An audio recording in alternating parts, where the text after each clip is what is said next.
안녕하세요. 금요사건 파일 디바제식합니다. 지금 우리 아이들이 위험해요. 남편이 애들을 해칠 것 같아요. 2015년 1월 13일 아침 9시 35분 경기 안산 상록경찰서에 여성의 다급한 신고 전화가 걸려옵니다. 그녀에 따르면 지금 자기 두 딸이 이혼한 전 남편의 집에 가 있대요. 그러니까 딸들 입장에서는 친아빠겠죠? 근데 갑자기 현재의 남편, 그러니까 아이들에게 의붓 아버지가 전 남편 집에 찾아가서 흉기 난동을 부리고 있다는 겁니다. 딱 들어도 이 사건 내막이 상당히 복잡할 듯한데요. 신고를 받은 경찰은 즉시 이들이 있는 안산 상록구 본호동의 다세대 주택으로 출동했습니다. 이곳은 신고 여성인 최 씨의 전 남편 박 씨가 살고 있던 집이었어요. 당시 경찰은 최 씨와 계속 통화를 하면서 집안에 몇 명이 있습니까? 인원을 파악했죠. 그녀에 따르면 일단 애들 친아빠 박 씨가 거기에 있는데 장애가 있어서 좀 거동이 불편하다고 해요. 평소 자주 외출을 하는 편이 아니기 때문에 분명 집에 있을 거래요. 또한 그런 박 씨에게 동거녀도 있다는데요. 정리해보면 현재 집안에 있는 사람들은 전 남편 박 씨와 동거녀 그리고 최 씨의 두 딸입니다. 마지막으로 이들을 위협하고 있는 최 씨의 현 남편, 그는 46살의 김상훈이었습니다. 경찰이 물었죠. 그러니까 4명을 붙잡고 인질극을 벌이고 있다는 거죠? 이거 상황이 심각합니다. 경찰은 집 안으로 들어가기에 앞서 먼저 현장을 통제했고요. 오전 10시 15분 김상훈과 첫 접촉을 시도했죠. 이때 김 씨가 감히 경찰에 신고를 해? 그러니까 최 씨의 신고로 인해 이렇게 경찰이 개입했다는 거에 완전히 분개했어요. 그리고 더더욱 날뛰기 시작했죠.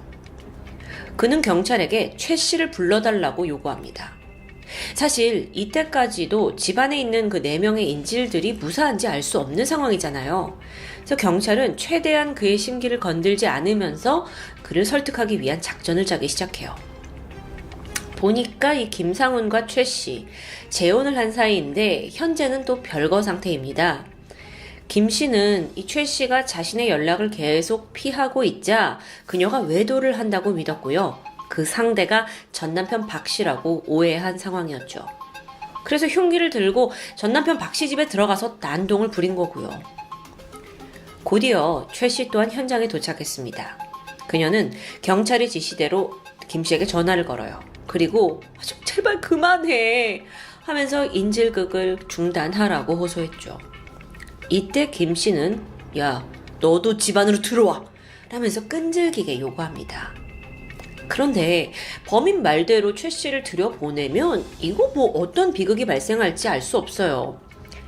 경찰은 협상 전문가를 투입했고 이후 5시간이 넘도록 김 씨와 대화를 이어갑니다.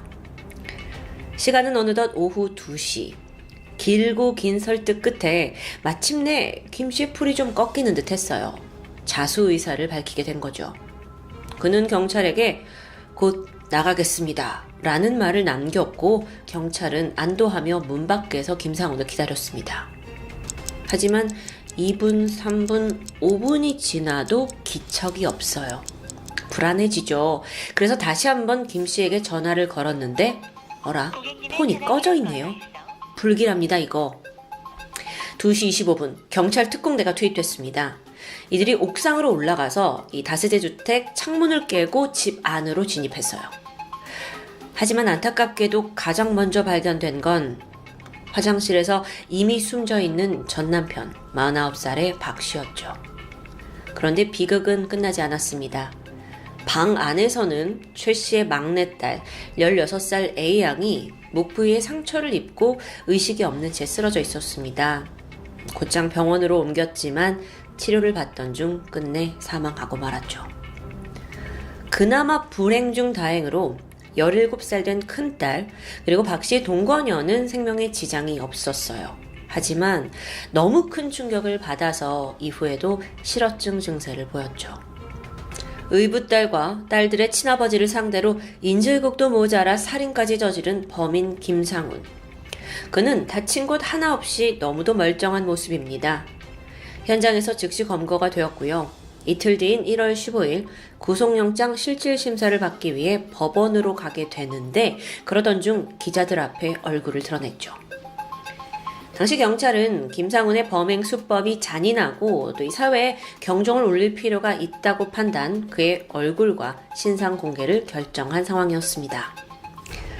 그래서 막 김상훈이 들어오자 경찰이 그의 얼굴을 공개해주기 위해서 모자를 벗기려고 했어요. 근데 김상훈이 에이씨 왜 이래? 하면서 막 경찰을 향해서 되려 성질을 부려요. 그리고 경찰차에 타기 전 자신을 향한 수많은 카메라와 기자들 앞에서 당당히 외쳤죠. 저도 피해자입니다. 이번 사건에서 그 둘째 딸이 죽은 건 경찰의 잘못이라고요. 애엄마의 음모도 있고요. 나한테도 이야기할 시간 좀 주라고. 참, 자기가 저지른 행위에 대해서 어떤 죄책감을 느끼지 않는 아주 뻔뻔한 모습입니다. 사건이 발생한 지 6일 후 1월 19일에 진행된 현장 검증. 여기에는 최 씨의 큰아들도 참석했습니다. 그 딸들의 오빠죠. 분노와 울분에 찬 아들은 김상훈에게 욕설을 막 퍼부었어요. 그런데 이때 김상훈의 반응이 놀라워요. 그는 씩 미소까지 지어가면서 야, 네 엄마나 데려와! 이렇게 고함을 칩니다. 참고로 추후에 김상훈은 이날의 일을 두고두고 교도소에서 떠벌렸다고 해요. 다른 수감자들한테 마치 무용담이라도 늘어놓듯 그 아들이 분해가지고 아주 개거품을 부리더라고. 눈앞에 내가 있는데도 손가락 하나 못 대니까 미치려고 하더라고. 그래서 막 깔깔 비웃었다는데요. 아니 도대체 이 김상훈이란 인간 뭘까요? 결코 이게 첫 범죄는 아닐 거라는 강한 예감이 들죠. 맞습니다. 이미 1999년부터 절도, 폭력, 상해, 음주운전까지 전과 13범이에요. 그런데 또 범죄에 비해 형은 약했죠. 전부 집행유예와 벌금형만 받았으니까요. 자, 이제 사건 전말을 좀 알아보면 인질극이 발생하기 하루 전날인 1월 12일 오후 3시 30분 김상훈은 아내 최 씨의 전 남편 박 씨의 집에 무작정 찾아갑니다. 그런데 집 안에는 동건유만 있더라고요. 순간 김상훈은 의심을 피하기 위해 제가 박 씨 친한 후배예요 라고 속이게 돼요. 그렇게 경계가 느슨해진 틈을 타서 집 안으로 들어가는 데 성공했죠. 즉시 흉기로 그 동건녀를 결박한 뒤 작은 방에 가뒀고요. 그때부터 남은 식구들이 돌아오기만을 기다렸습니다. 밤 10시 전 남편 박 씨가 집 앞 슈퍼에서 간단한 반찬거리를 사들고 귀가하게 됩니다. 집에 오자마자 흉기를 들고 있는 김상훈과 맞닥뜨렸죠. 막 무작정 공격을 하려는 김상훈, 그걸 막으려는 박 씨 사이에 몸싸움이 벌어졌는데 박 씨가 몸이 좀 불편하잖아요. 그래서 이런 막무가내 공격을 피하기엔 역부족이었죠. 그는 김상훈의 흉기에 얼굴과 목, 10차례나 찔렸고 이후 화장실 안으로 끌려가 방치된 채 결국 거기서 숨을 거두고 맙니다. 박 씨의 사인은 자상에 의한 과다출혈이었습니다. 그렇게 박 씨가 살해된 지 얼마 지나지 않아 밤 11시 이번엔 두 딸이 차례로 귀가합니다. 당시의 딸들은 원래 엄마랑 지내고 있었는데 이 의붓아버지 김상훈이 워낙 상습적인 폭행과 협박을 하다 보니 결국 엄마 최 씨와 함께 모텔로 도피했던 상황이에요. 그러다가 이제 엄마는 이 아이들이 모텔에 있는 것보다는 그래도 친아빠 집에 있는 게 낫겠다라고 판단해서 여기에 보낸 거고요. 이리로 의붓아버지 김상훈이 찾아올 줄은 몰랐던 겁니다. 16살의 막내 A양. A양은 김상훈에 의해 감금되었습니다. 뒤이어 들어온 17살 큰딸도 곧 작은 방에 갇혔고요. 그렇게 꼬박 하룻밤이 지나게 돼요. 다음 날인 13일 아침 9시 17분 김상훈은 큰딸의 휴대폰을 이용해 최 씨에게 전화를 걸게 합니다. 그리고선 야, 네 가족들 다 내가 데리고 있어. 두 딸의 전 남편까지 다 인질로 붙잡고 있다고 라고 말하는 거예요. 그리고 또 여기서 큰딸은 이 김 씨가 자기 목에 칼을 겨누고 있다는 것도 알려주죠.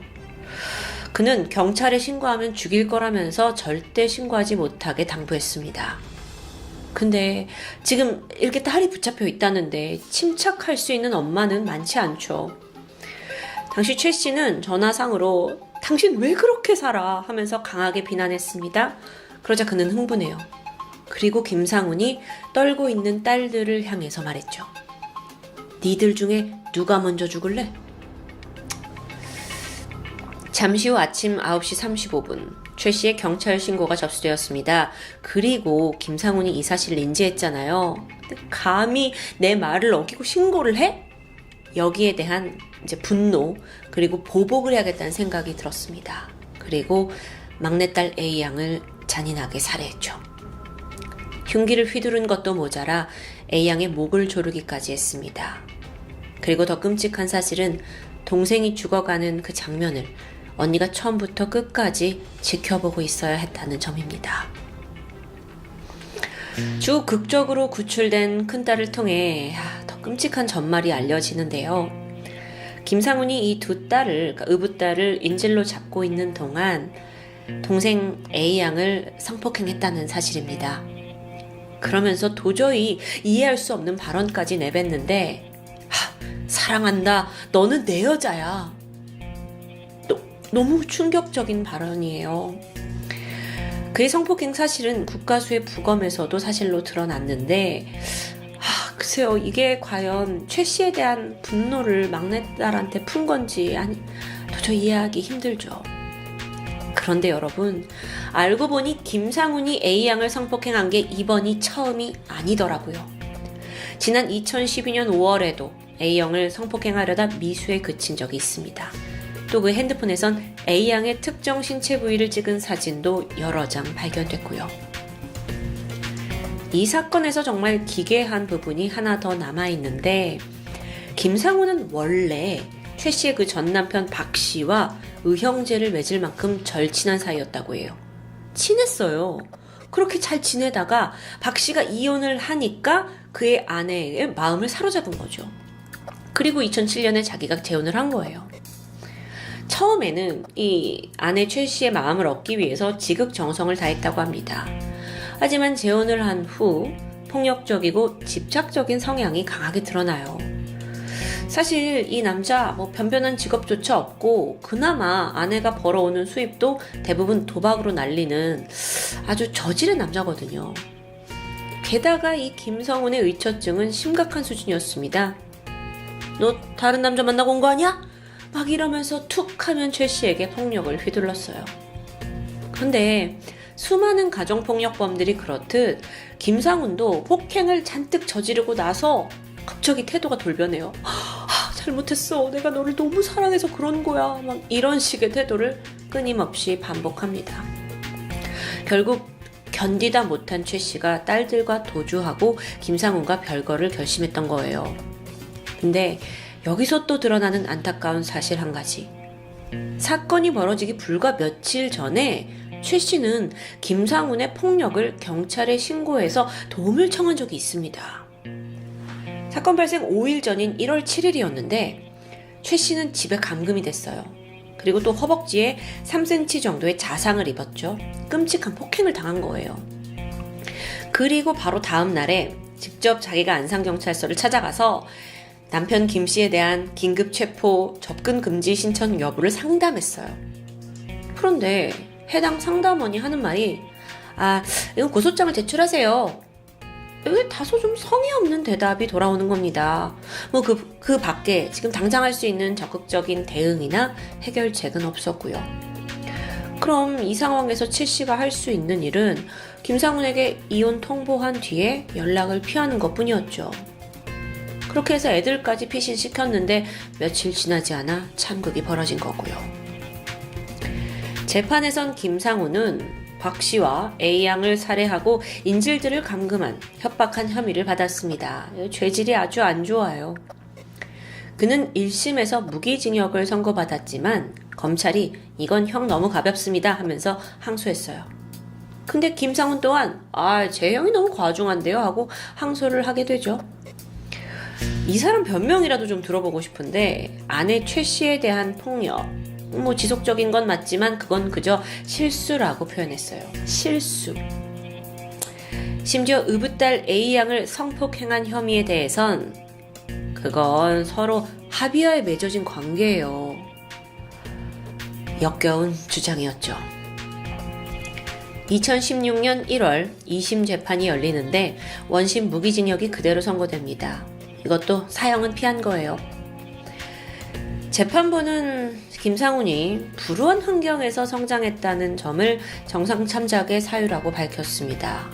또 일방적으로 이혼을 통보당해서 분노가 일어나서 거기에서 범행을 저질렀다는 점도 고려해 주었고요. 그렇다고는 하지만 현 대한민국에서 최고형은 피할 수 없는 거죠. 원심 확정되면서 현재 김상훈은 무기수로 복역 중입니다. 이 사건의 경우 애초에 발단이 상습적인 가정폭력이었다는 점이 굉장히 안타깝습니다. 그동안 최 씨는 칼에 찔리고 갈비뼈가 골절되는 정도의 폭력에 끊임없이 시달렸어요. 당연히 생명의 위협도 느꼈죠. 그렇기 때문에 최 씨가 처음 경찰서를 찾아갔을 때 초기 대응이 굉장히 안일했다는 점은 비난을 피할 수 없는데요. 더 정확하게는 그 당시 최 씨를 상대한 사람이 현직 경찰관이 아니라 상담원이셨대요. 즉 민간인이었기 때문에 최 씨가 직접적으로 고소를 하지 않는 이상 대응하는 방법에 한계가 있다라는 뜻이었겠죠? 아니 근데 평범한 시민 입장에서 위협을 느껴서 찾아갔는데 누가 상담원인지 누가 경찰인지 그것까지 다 구분할 수는 없었을 겁니다. 최 씨 입장에서는 이 사회가 나한테 해줄 수 있는 게 없구나 라는 무력감만 느꼈을 뿐이고요. 이 사건 후에 경찰은 민원 상담과 관련된 제도를 개편할 것이라고 밝혔습니다. 사건 발생 8년이 지난 지금은 좀 나아졌을까요? 지난 2023년 10월 31일 정부는 5대 폭력 피해자 지원 방안을 발표했습니다. 여기에 해당하는 행위는 스토킹, 디지털 성범죄, 권력형 성범죄, 가정폭력, 교제폭력입니다. 최근 우리가 뉴스에서 굉장히 많이 듣는 사건들이죠. 특히나 가정폭력의 피해자 경우 신상을 보호하기 위해서 주민등록번호를 바꿀 수 있도록 하는 개정안도 추진될 예정이에요. 이게 남용되지만 않는다면 정말 피해자들에게는 굉장히 좋은 법이 될 수도 있다고 생각이 드는데요. 물론 폭력의 대상이 여성에만 국한되어 있는 것은 아닙니다. 어쨌든 중요한 건 가정폭력의 심각성을 지금보다 더 민감하게 여러분과 우리 사회가 받아들여야 한다는 거겠죠. 그에 따른 실효 있는 대책과 강력한 처벌도 따라야 하고요. 그래야 더 이상 제2의 김상훈 같이 미쳐 날뛰는 놈이 없을 테니까요. 지금까지 금요사건 파일 디바제시카였습니다. 안녕하세요. 금요사건 파일 디바제시카입니다. 2012년 4월 4일 새벽 1시 대전 동구의 파남파출소로 한 통의 전화가 걸려왔습니다. 그런데 신고 내용이 어딘가 이상했죠. 수화기 속에 중년 남성이 말을 하길 한 명은 죽은 것 같고 다른 한 명은 살아있는 것 같긴 한데 살인사건이에요. 어쨌든 빨리 좀 와주세요. 이게 뭐가 이상했다는 걸까요? 여러분 보통 신고 전화의 경우에는 사람들이 눈앞에 보이는 대로 현장을 묘사하는 게 일반적이라고 합니다. 그런데 이건 살인사건이다, 한 명은 죽었다 라고 단정 짓는 게 꽤나 특이했는데요. 어쨌든 경찰이 신속하게 달려갔고 도착해보니 현장은 그야말로 아수라장이었습니다. 눈에 보이는 모든 곳이 시뻘건 피로 물들어 있었어요. 이곳은 소형 아파트 실내였죠. 현관문을 열고 들어서면 바로 정면에 안방이 보이는 구조인데요. 그 안방에 50대 집주인 김 씨가 쓰러져 있었습니다. 이미 사망해 있었죠. 그런데 이게 다가 아닙니다. 방 한가운데에는 또 다른 50대 이웃 주민 임 씨가 쓰러져 있었습니다. 의식은 없었는데 다행히 숨결이 약하게 느껴져요. 경찰이 생존을 확인하고는 그를 즉각 병원으로 후송했죠. 자, 그런데 이 사건 현장에서 가장 눈에 띄는 존재가 있습니다. 그건 바로 이 피범벅이 된 현장 한가운데서 조용히 턱을 괴고 앉아있던 50대 이 씨. 이 사람이 바로 경찰에 직접 신고를 한 사람이죠. 인상착의도 좀 특이했는데요. 실내에서 선글라스를 끼고 있습니다. 이게 살인사건 현장인데도 불구하고요. 경찰이 도착을 하자 이 씨가 그제야 자리에서 천천히 일어나더니 상황을 막 설명해 주는데 혀가 좀 꼬여있는 말투였고 술 냄새도 났습니다. 이거 뭐 도대체 어떻게 된 상황이었을까요? 같은 아파트에 살던 피해자 김씨, 임씨, 그리고 신고자 이씨까지. 이 세 사람은 평소에 고스톱을 함께 즐기던 도박메이트이자 이웃이었습니다. 사건 당일 저녁에도 세 사람이 술을 마시면서 도박을 하고 있었죠.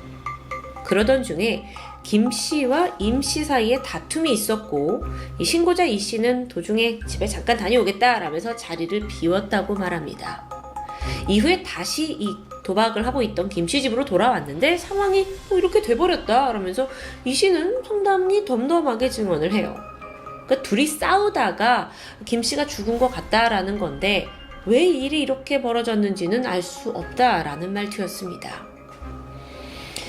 자, 이 피가 낭자했던 사건 현장은 여기에서 아주 격한 싸움이나 살인이 벌어졌음을 암시하고 있습니다. 집안 곳곳에 쓰레기뿐만 아니라 먹다 남은 술병, 화투장, 담뱃값이 흩어져 있었고요. 무엇보다도 벽에 다량의 혈흔이 튀어 있었어요. 경찰은 이 정도 난장판이라면 분명히 이웃 중에 누군가 그 사건 당시에 소리를 들었을 거라고 판단했고 바로 탐문을 하기 시작했죠. 이 해당 아파트가 복도식 구조였습니다. 한 층마다 10가구씩 거주를 하고 있었는데 사건이 벌어진 곳은 2층이었고요. 경찰이 예상을 한 대로 같은 층에 살고 있던 주민이 지난밤에 막 드라마를 보려고 TV를 켰는데 옆집에서 악! 하는 소리를 들었다고 말합니다. 그 드라마 방영 시간이 밤 10시였어요. 이 증언을 토대로 경찰은 사건 발생 시간이 밤 10시 전후가 아닌가라고 추정을 했고 그 다음으로는 아파트에 있는 CCTV 분석에 돌입했죠. 다행히도 이곳에는 CCTV가 여기저기 많이 설치되어 있었습니다. 그래서 아파트 입구, 비상계단, 그리고 모든 진입로에 있는 CCTV를 확인한 결과 그날 밤 8시 반쯤에요. 신고자였던 이 씨가 사건 현장인 아파트로 들어가는 모습이 확인됩니다. 들어갔어요. 그런데 사진에서 보시다시피 그는 흰색 모자에 검은색 점퍼를 입고 있었죠. 어라? 이상했습니다. 이 신고를 받고 경찰이 현장에 도착해서 만났던 그때의 이 씨는 지금 사진에서처럼 검은색 모자에 붉은색 점퍼를 입고 있어요. 수상하죠? 옷을 갈아입었다는 겁니다. 그래서 왜 옷을 갈아입은 거냐 이유를 물어보니까 중간에 내가 집에 다녀와가지고 그냥 옷이 더러워져서 갈아입었다라고 대수롭지 않게 진술합니다. 일단 좀 더 CCTV를 살펴볼까요? 아까 8시 반에 이 김씨 집에 들어왔던 이 씨가 다시 저녁 8시 24분경에 밖으로 나갑니다. 그때는 흰색 모자를 쓰고 있지 않았어요. 올 때는 쓰고 왔었는데요. 이 씨가 김씨 집에 머문 시간은 약 2시간입니다. 근데 여러분, 아까 그 주민이 비명소리를 들은 시간이 10시 전후였죠? 그렇다면 이 씨는 분명 그때 김씨 집에 있었다는 뜻이 되는데요. 그런데 그 시각 이후에 갑자기 집에 가서 옷을 갈아입고 왔다? 자, 그런데 이후에 김씨가 옷을 갈아입고 다시 김씨 집으로 돌아옵니다. 그게 새벽 1시였어요.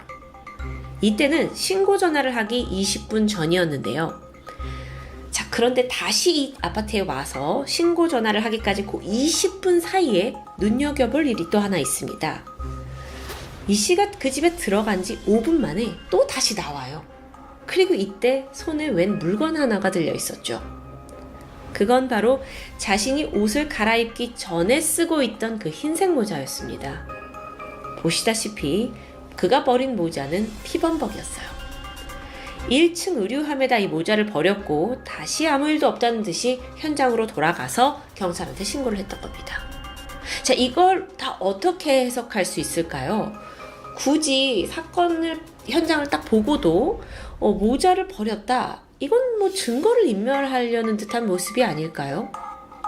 이제 수사팀은 여러 개의 영상과 또 의료함에서 수거한 그 모자를 증거로 이 씨를 추궁합니다. 하지만 그는 범행을 강력하게 부인했어요. 옷에 그 묻어있던 혈흔, 이건 당일 그 김씨와 임씨가 둘이 싸우는 걸 말리다가 어쩌다 묻은 것 뿐이다. 그리고 그 피가 묻은 흰색 모자를 버린 건 피가 묻어서 더러워졌기 때문이다 라는 주장입니다. 그게 말이 완전히 안 되는 건 아니었어요. 더 답답해진 경찰이 확실한 단서를 찾기 위해서 이 씨 집 내부를 수색하게 되는데요. 마침 그곳에서 현관과 베란다 쪽에서 혈흔 반응이 보여요. 혈흔. 무슨 일일까 하고 보다가 베란다 창문 밑을 내려다보니까 쓰레기장이 있었거든요. 그렇다면 이 씨가 혹시 이 베란다를 통해서 쓰레기장으로 뭔가를 던지면서 혈흔 반응이 생긴 게 아닌가라고 예상을 할 수 있었죠. 그래서 즉각 쓰레기장에 내려가 봅니다. 그래서 뒤져봤더니 거기에 이 씨의 피 묻은 슬리퍼가 버려져 있었죠. 슬리퍼 안쪽에 피 묻은 휴지가 붙어 있었는데요. 이걸로 봐서 그 현장에서 뭔가 발에 묻은 피를 이제 휴지로 닦아내고 여기에 휴지가 붙어 있는 듯 했습니다. 여러분, 피 묻은 슬리퍼를 왜 굳이 버렸을까? 수상하죠. 그렇게 증거가 계속 나오고 있는데도 불구하고 이 씨는 나는 전혀 관련 없는 일이다. 못 쓰게 된 슬리퍼를 버리는 게 뭐 대수냐 라면서 사건과 전혀 관련이 없다라고 주장합니다. 와, 이 답답한 상황 속에서 결정적인 인물이 등장해요. 의식을 잃었던 임 씨가 깨어난 겁니다. 그날 현장에 있었던 유일한 사람이죠. 수사팀이 달려가서 도대체 그날 무슨 일이 있었던 거냐라고 물었지만 임 씨가 아무것도 기억하지 못합니다. 사실 꽤 심한 상해를 입었기도 했고요. 그날 그 김 씨 집에서 모든 사람이 함께 술을 마신 건 기억을 한다. 근데 이후의 일은 기억이 안 난다는 겁니다. 더 답답하죠. 심지어 임 씨는 깨어난 지 한 달 만에 결국 사망하고 말았습니다. 물론 혹시 임 씨도 공범 아니었나요? 라고 의심하실 수도 있지만 임 씨 또한 그날 범인에게 치명상을 입었고요. 결국 죽음에 이르렀기 때문에 공범으로 볼 수는 없었죠. 자, 그간 수사팀이 확보한 추가 단서를 보면 살인 흉기가 있습니다. 이게 살인 흉기가 현장에서 발견이 되었는데요. 길이 30cm 정도의 라쳇 절단기였죠. 라쳇 절단기라는 건 전기 케이블을 이렇게 자르는 기구인데 손잡이에 혈흔이 묻어 있습니다. 그런데요, 여러분, 이 라쳇 절단기가 좀 엄청 무거운 도구는 아니라고 해요. 그래서 이걸로 어떤 살해를 할 만큼 치명상을 입히긴 힘들어 보이는데, 반면에 부검 결과를 볼까요? 사망한 김 씨가 머리와 어깨 부분에 둔탁한 걸로 약 80번 이상 가격당한 게 밝혀집니다. 임 씨 또한 머리를 최소 10번 정도 맞았었어요. 그러면 범인은요, 수십 번 반복적으로 이 도구를 이용해서 같은 곳을 계속 가격을 하면서 이 두 사람을 살해하고자 했던 것으로 분석이 되죠. 자, 절단기는 가벼운 건데 그만큼 여러 번 가격을 했다는 건데 심지어 이 절단기에서 이 씨의 지문까지 검출됩니다. 이거 그럼 다 잡은 거 아닌가요? 지문도 나왔는데? 이 씨가 상당히 영악했습니다. 마치 도둑이 재발절이듯 그 신고를 하고 경찰이 오기 전에 근데 내가 무심코 이 절단기를 손으로 만졌다라고 미리 고백을 해둔 겁니다. 머리 엄청 쓴 거죠. 자, 정리를 해보면 실수로 흉기에 손을 댔다라고 했고 어쩔 수 없습니다. 옷은 지저분해서 갈아입었고 모자랑 슬리퍼도 피 묻어서 버린 거고 유일한 목격자 임 씨는 세상을 떠났고 이거 경찰로서도 아무리 봐도 이 씨가 범인인데 그를 이제 증거를 댈 수 없는 아주 답답한 상황이었죠. 그래서 이때 수사팀이 최후의 수단을 생각해냅니다. 혈흔 형태 분석. 혈흔 형태 분석이라는 게 뭐냐면 현장에 남아있는 여러 혈흔의 크기와 모양을 분석해가지고 사건 당시를 재구성해내는 기법을 말합니다. 여러분, 혈흔에는 기본 원칙이 있다고 합니다. 그게 뭐냐면 이 피가 날아오는 각도에 따라서 피의 지름이 다르다라는 거예요. 쉽게 말해서 피가 이렇게 톡 떨어지는 각도에 따라서 모양이 달라지게 형성이 되는데 이걸 계산해보면 공격을 어디서 했는지 어떤 진행 방향에서 했는지 게다가 범행 도구까지도 알 수 있다고 해요. 뿐만 아니라 범행의 횟수까지도 추정할 수 있어서 이걸 일명 피로 그리는 몽타주라고 부르기도 한다는데요. 아시다시피 이 현장에는 많은 피가 튀어 있었습니다. 그래서 혈흔 형태 분석가, 전문가가 투입이 되었고 무려 4달에 걸쳐서 수천 개의 핏방울들을 분석해냈죠. 그 4달의 기간은요, 범인과 과학수사의 정말 기나긴 싸움이었습니다. 그리고 마침내 전문가들이 분석해낸 그날의 상황. 먼저 사망한 집주인 김 씨의 경우에는 머리가 이렇게 닿아 있던 안방 벽면에서 비산혈, 그러니까 충격이 가해질 때 이렇게 흩뿌려지는 형태의 혈흔이 있었습니다.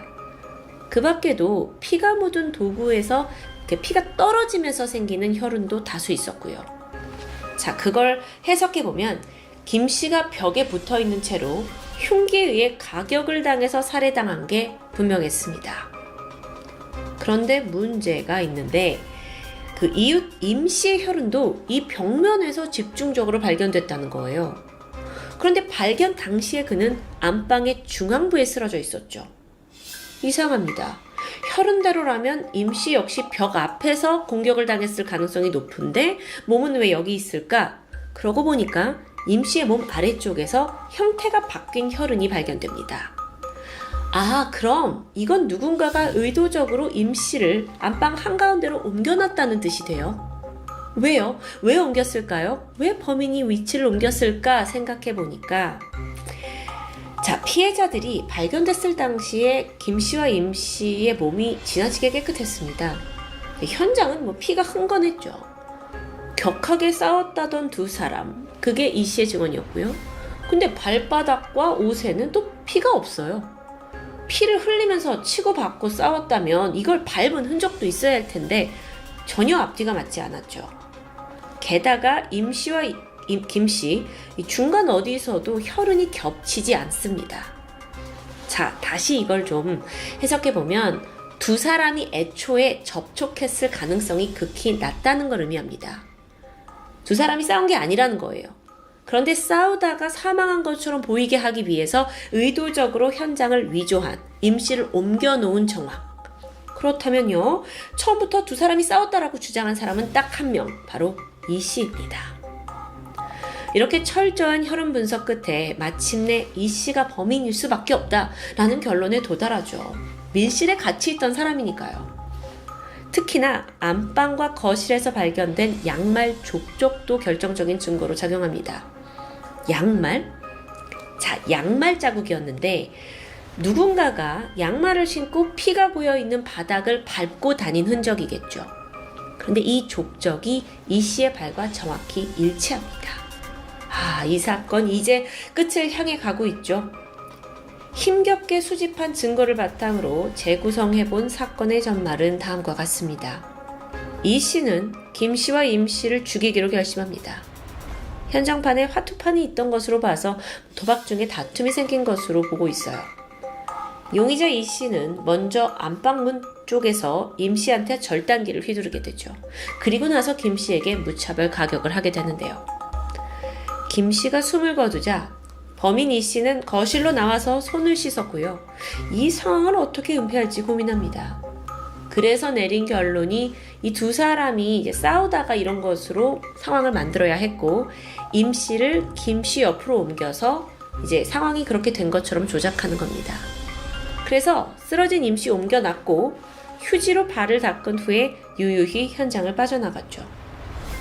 옆집에 살던 사람이 비명소리를 들은 건 10시입니다. 그때부터 이 씨가 CCTV에 찍힌 10시 24분 사이에 이 사건이 벌어진 겁니다. 자, 이렇게 굉장히 세밀한 과학 분석 결과가 나는데도 불구하고 이 씨는 무슨 소리냐? 나는 무죄다 라면서 주장을 굽히지 않습니다. 그런데 그래봤자죠. 진실을 밝혀야 하는 길고 어려운 재판이 이어졌고요. 2013년 5월 재판부는 이 씨에게 징역 17년형을 선고합니다. 판결문을 보니까 직접 증거는 없지만 살해를 했다는 게 의심 없이 추담이 되므로 유죄로 인정한다라는 기록이 남아 있습니다. 마지막으로 그럼 살인을 저지른 동기는 무엇이었을까요? 단순히 도박판에서 사람을 죽일 만큼 어떤 살해를 느꼈던 건지, 여기에 대해서는 이 씨가 여전히 살해 상황을 부인하고 있기 때문에 알 수 없게 됩니다. 하지만 그래도 이 사건은 간접 증거만으로 살인이 인정된 국내에서 극히 드문 케이스였기 때문에 상당히 의미 있게 해석이 되고 있죠. 과학수사를 비롯해서 현재 대한민국 경찰의 수사 기술은 고도로 발달되어 있습니다. 시신이 없어도, 목격자가 없어도, 그 어떤 직접 증거가 없어도 수사는 계속될 수 있어요. 현장에 남은 혈흔, 족적, 그 밖에 아주 작은 단서로도 이제 당신, 범인을 잡아낼 수 있다는 걸 이 사건이 명백히 말해주고 있죠. 더 이상 대한민국에 완전 범죄는 없을 겁니다. 아니, 없어야 합니다. 그동안 수없이 제가 다뤄둔 그 미제 사건의 숨은 범인들이 이 사실을 뼛속 깊이 새겨듣길 바라면서 지금까지 금요사건 파일 디바제시카였습니다. 안녕하세요. 금요사건 파일 디바제시카입니다. 조용하고 한적했던 작은 마을 경남 양산시 원동면 서룡리. 하지만 2022년 4월 16일 이날은 마을에 수많은 외지인들이 몰렸습니다. 그들의 옷에 적힌 글자를 보니 KCSI, 경찰과학수사대였는데요. 수사팀들이 무작정 빈 땅을 파내려 가기 시작했어요. 하지만 곧이어 돌덩이로 막혀서 작업이 쉽지 않았죠. 그 돌들을 일일이 손으로 드러내면서 한참의 시간이 흘렀는데요. 그렇게 약 2m를 파내려 가자 무언가가 삽 끝에 딱 걸립니다. 충격적이게도 그건 사람의 시신이었죠. 그런데 이 시신의 엄지손가락에는 붉은색의 선명한 인주 자국이 남아 있어요. 이 흔적은 사건을 더 기묘하게 만들 수 있죠. 작은 시골 마을에서 발생한 전대미문의 살인사건. 우선 피해자의 신원은 부산 금정구에 살고 있던 55세의 의사 최 씨. 실종 신고가 접수된 건 약 9일 전이었던 4월 7일 아침이었습니다. 최 씨는 전날 밤 8시쯤 잠시 아는 사람 좀 만나고 올게 하고 집을 나선 뒤에 행적이 묘연해졌습니다.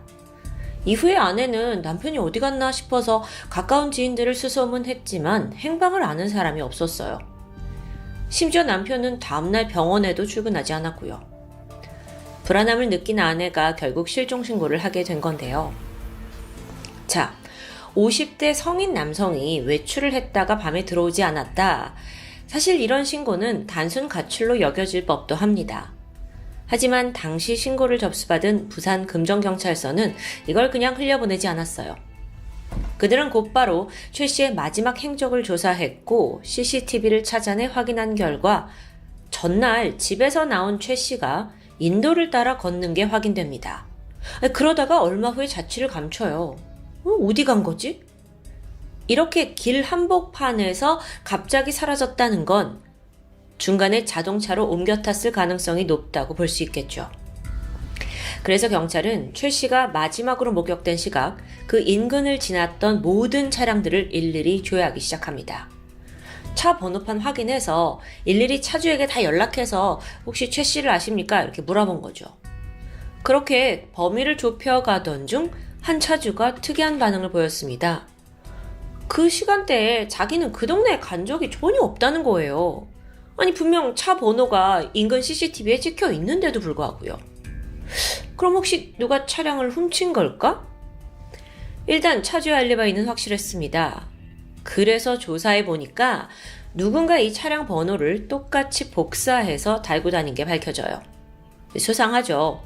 경찰은 즉각 그 CCTV 속 문제의 차량이 이후에 어디로 갔는지 경로 추적을 시작합니다. 그렇게 도착한 곳은 죽은 피해자의 집에서 약 30km 떨어진 양산시 원동면 서룡리. 여기가요, 워낙 외진 시골 마을이에요. 그래서 CCTV가 거의 없어요. 근데 분명 여기에 와서 무슨 일이 벌어진 걸 수 있잖아요. 그래서 경찰들은 주민들을 상대로 탐문조사를 실시했죠. 그러다가 극적으로 한 농가에 있는 컨테이너 CCTV가 설치되어 있다는 사실을 밝혀냅니다. 다행히 이게 마을 전경을 비추고 있었고요. 또 여기에 문제의 차량도 찍혀 있는데요. 자, 이렇게 실마리가 잡히나 싶었죠. 그런데 또 다른 문제에 부딪힙니다. 당시가 너무 어두운 밤이라서 차량이 분명 어딘가로 이동했다가 멈추는 건 확인이 가능해요. 근데 정확히 어느 곳에서 정차했는지까지는 CCTV를 통해 알 수 없었던 거예요. 고심하던 경찰은 그렇게 희미하게 찍혀있는 헤드라이트 불빛을 따라서 정말 수백 번 화면을 분석합니다. 밝힐 때 찍힌 화면과 비교를 하면서 차량이 어디에 멈췄는지 다각도로 추측했고요. 여러분, 경찰이 이렇게까지 집요하게 분석하는 데는 이유가 있습니다. 여기까지 추적한 당시는 이미 최 씨가 실종된 지 일주일가량이 지난 상황이었어요. 그 사이에 최 씨는 전혀 생활 반응을 보이지 않았고요. 그러니까 이미 사망했을 거라는 불길한 생각이 들었던 거죠. 문제의 차량이 멈춘 그곳에 시신이 묻힌 자리일 수도 있다는 추정입니다. 당시 사건을 담당한 서무성 형사님은 차량이 정차했을 것으로 추정되는 장소를 일일이 다 둘러봤어요. 하지만 거기는요, 겉으로 봤을 땐 평범한 공터예요. 뭐 이 공터에 시신을 어떻게 유기하지? 그러던 중 서 형사님의 눈길을 끄는 물체가 있었습니다. 이게 아주 중요한데 바로 불그스름하게 산화된 콜라캔이요. 이게 왜 이상했냐면 이 둘러보던 공터는 수분을 전혀 찾아볼 수 없는 좀 척박한 땅이거든요. 근데 콜라캔이 산화되어 있잖아요. 이건 분명 수금을 머금고 있었다는 이야기인데, 그렇다면 이 캔이 원래 있던 장소가 땅 위가 아닌 축축한 땅 속이 아니었을까? 라는 생각을 하게 된 거예요. 그렇다면 이 땅이 얼마 전 파헤쳐졌을 수도 있겠구나 라는 결론에 도달한 거죠. 서 형사님의 분석은 정확했습니다. 서둘러 탐문을 해보니까 얼마 전에 포크레인이 와서 이 땅에 구덩이를 팠다는 목격담이 나와요. 경찰은 즉각 땅 주인을 수소문했죠. 주인 A씨는 맞아요. 얼마 전에 저희가 땅을 판 적이 있어요. 라고 순순히 인정합니다. 왜 그랬냐 물어보니까 지인의 부탁을 받아서 꽃나무를 심기 위해서였대요. 근데 어떤 지인이요? 그 사람은 40대 여성 심씨였죠. 그 땅 주인 A씨 증언에 따르면 지난 3월 31일 피해자가 실종되기 전인데 이때 심씨에게서 전화가 왔습니다. 서울에서 아주 좋은 꽃나무를 내가 가져오게 됐는데 이걸 좀 한 2, 3년만 A씨 땅에다가 좀 심어도 될까? 하는 부탁이었어요. 근데 거기가 워낙 비어있는 경작지였기 때문에 A씨는 흔쾌히 허락했고요. 그리고 3일 후인 4월 3일 포크레인 기사가 와서 깊이 1.3m, 너비 2.5m의 구덩이를 파게 됩니다. 그 자리엔 A씨와 그 지인 심씨가 함께 있었고요. 그런데 지금 이 장소에 나무는 보이지 않아요. 공터라고요.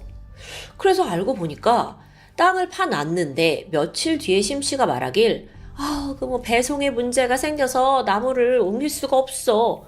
문제가 생겼다는 거예요. 그래서 별 수 없이 다시 땅을 덮을 수밖에 없었다고 말하는데요. 여기까지 확인한 서 형사는 그 구덩이 속에 최 씨 시신이 있을 수도 있다는 확신이 들었습니다. 그래서 주인에게 이 땅을 좀 파보자 라고 제안해요. 하지만 A씨는 무슨 소리냐, 말도 안 된다면서 경찰의 이 추정을 전혀 믿지 못했죠.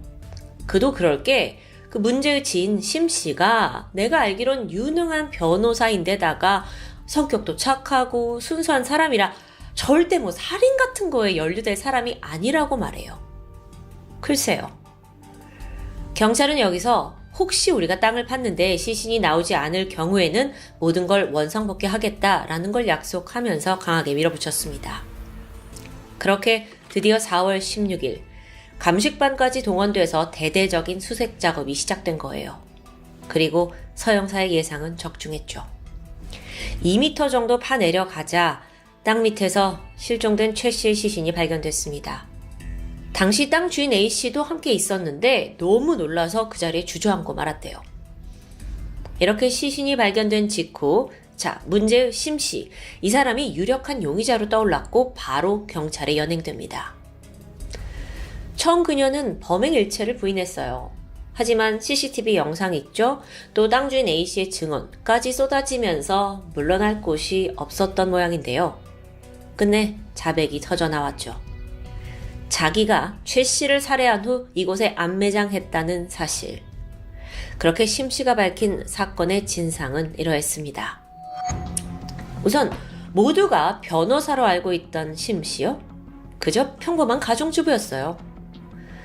그런데 주식 관련 온라인 사이트에서 활발하게 활동을 하던 중 그녀는 자신을 저는 주식 전문 변호사예요 라고 소개한 흔적이 나타납니다. 게다가 평소에 부모님은 고위 공무원이고 내 동생은 의사다 라면서 막 가짜 인생으로 늘 포장을 해왔던 것도 밝혀져요. 안타깝게도 이 거짓말에 피해자 최 씨가 속았던 겁니다. 변호사라는 심 씨, 그녀를 전적으로 믿고 큰 돈을 투자하게 되는데요. 그리고 투자 초기에는 사실 심 씨가 매월 수익금입니다 하면서 수백만 원에 달하는 돈을 입금해줬어요. 꼬박꼬박요. 그러니까 믿음은 점점 커져만 가죠. 그러던 2017년 4월 두 사람은 이게 너무 잘 되니까 아예 투자 사무실을 차리기로 해요. 그러면서 경남 양산시에 원룸을 하나 얻게 되는데 이때 보증금은 최 씨가 내고 월세는 심 씨가 부담하기로 합니다. 그렇게 이들의 주식 투자는 순조롭게 돌아가는 듯 했죠. 하지만 시간이 지나면서 이제 경제가 크게 흔들렸죠. 주식도 곤두박치기 시작했고요. 근데 또 이때쯤 피해자 최 씨는요, 의사잖아요. 본업이 너무 바빠서 이 투자한 주식에 대해서는 잘 살피지 못하고 있던 때입니다. 워낙 심 씨가 돈을 잘 벌어오니까 잘하고 있겠지 라고 철석같이 믿었던 거예요. 그러던 2022년 3월 28일 따르릉 하고 원룸 주인으로부터 최 씨가 뜻밖의 전화를 받게 돼요. 월세가 밀렸다는 거예요. 월세는 심 씨가 내기로 했는데 상황이 안 좋은가? 그래서 파헤쳐 보니까 심 씨가 막대한 손해를 보고 있던 상황입니다. 그러니까 월세를 낼 돈이 없었던 거죠. 그제서야 최 씨는 이미 투자했던 수억 원의 원금까지 다 날아간 상태였다는 걸 깨닫게 되고요. 심지어 투자비로 내놓은 1억 원을 심 씨가 투자가 아닌 개인적인 용도로 사용했다는 것도 밝혀집니다. 열받죠. 그래서 크게 분노한 최 씨는 전화를 해서 당장 내 1억을 내놔라 라고 요구했어요. 그러면서 내놓지 않으면 심 씨의 남편에게도 모든 사실을 말하겠다고 했죠. 여기에 심 씨가 움찔했습니다. 사실 그녀는 이미 주식으로 과거에 큰 돈을 잃은 전적이 있어요. 이때 남편하고 부딪히면서 거의 이혼까지 갈 만큼 위기를 맞았거든요. 그래서 그때 내가 2번 다시 주식 안 할게 이렇게 약속을 했다고 합니다. 근데 만약 최 씨가 지금 내가 이렇게 돈을 잃고 했다는 거를 남편한테 얘기한다면 절대 안 되죠. 근데 또 지금 최 씨한테 돌려줄 1억 원도 없어요. 그렇게 궁지에 몰린 심 씨가 끝내 극단적인 생각에 빠지게 돼요. 최 씨 죽여야겠다.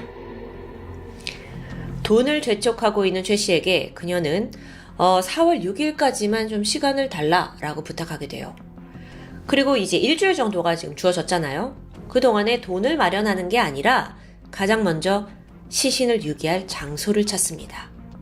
그때 지인이 가지고 있던 시골 경작지가 생각났고 꽃나무 좀 심을게, 땅 좀 빌릴게 하면서 땅을 파내러 갔던 거예요. 심 씨의 계획은 순조롭게 진행됐죠. 그 4월 6일 사건 당일에 심 씨는 지인에게 빌린 차량에 미리 준비한 대포 번호판을 부착합니다. 철저해요. 그리고 최 씨를 만나러 갔죠. 그때 차 안에는요, 가방 하나가 있었는데 살인에 사용할 빨랫줄이 들어있었습니다. 또한 이후 자기가 도주를 해야 될 텐데 경찰이 추적을 피해야겠다 생각했는지 옷가지와 가발까지 준비했고요.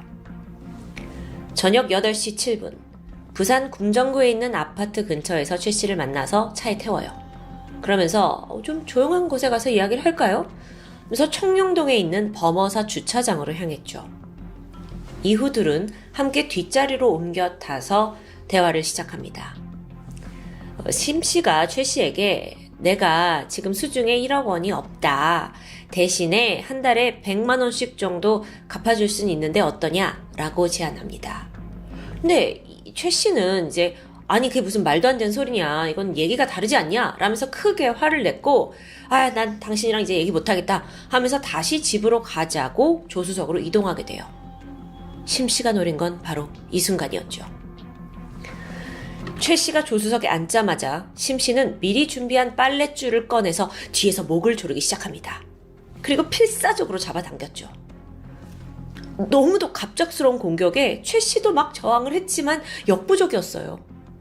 그렇게 잠시 후 최 씨는 숨이 끊어집니다. 어쩌면 이게 여성과 함께 있었기 때문에 이런 범죄를 급습한다는 걸 상상도 못했을 것 같아요.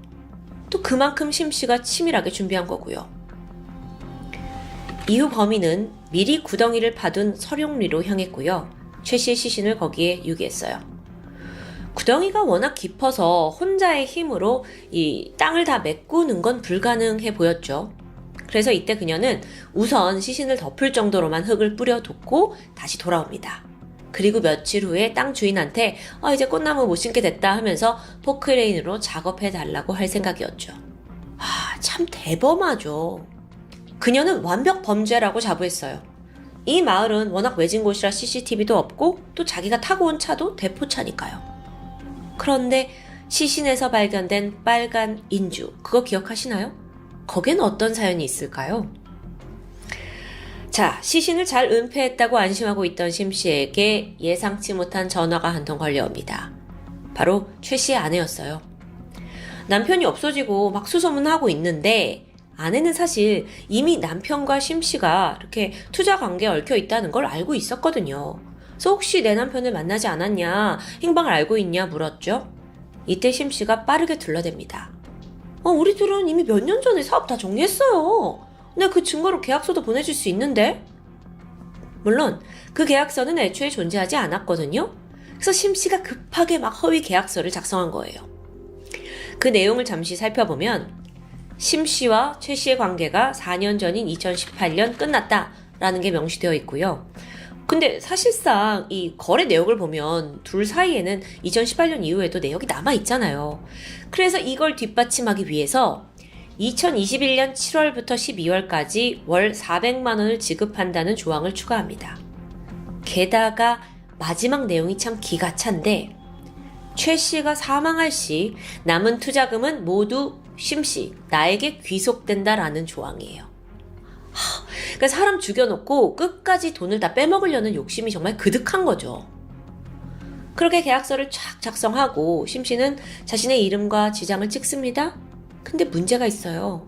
죽은 최 씨의 지장이 필요하잖아요. 그래서 다시 그녀는 최 씨의 시신이 묻혀있는 서룡리로 향하게 되죠. 4월 7일 심 씨는 안매장 장소에 도착했습니다. 그리고 지난밤 시신 위에 덮어둔 흙을 다 걷어내요. 죽은 최 씨의 모습이 드러났죠. 거기서 얼른 시신의 왼손 엄지에 인주를 잔뜩 묻히더니 계약서에 지장을 찍고 다시 시신을 흙으로 덮은 뒤 돌아섭니다.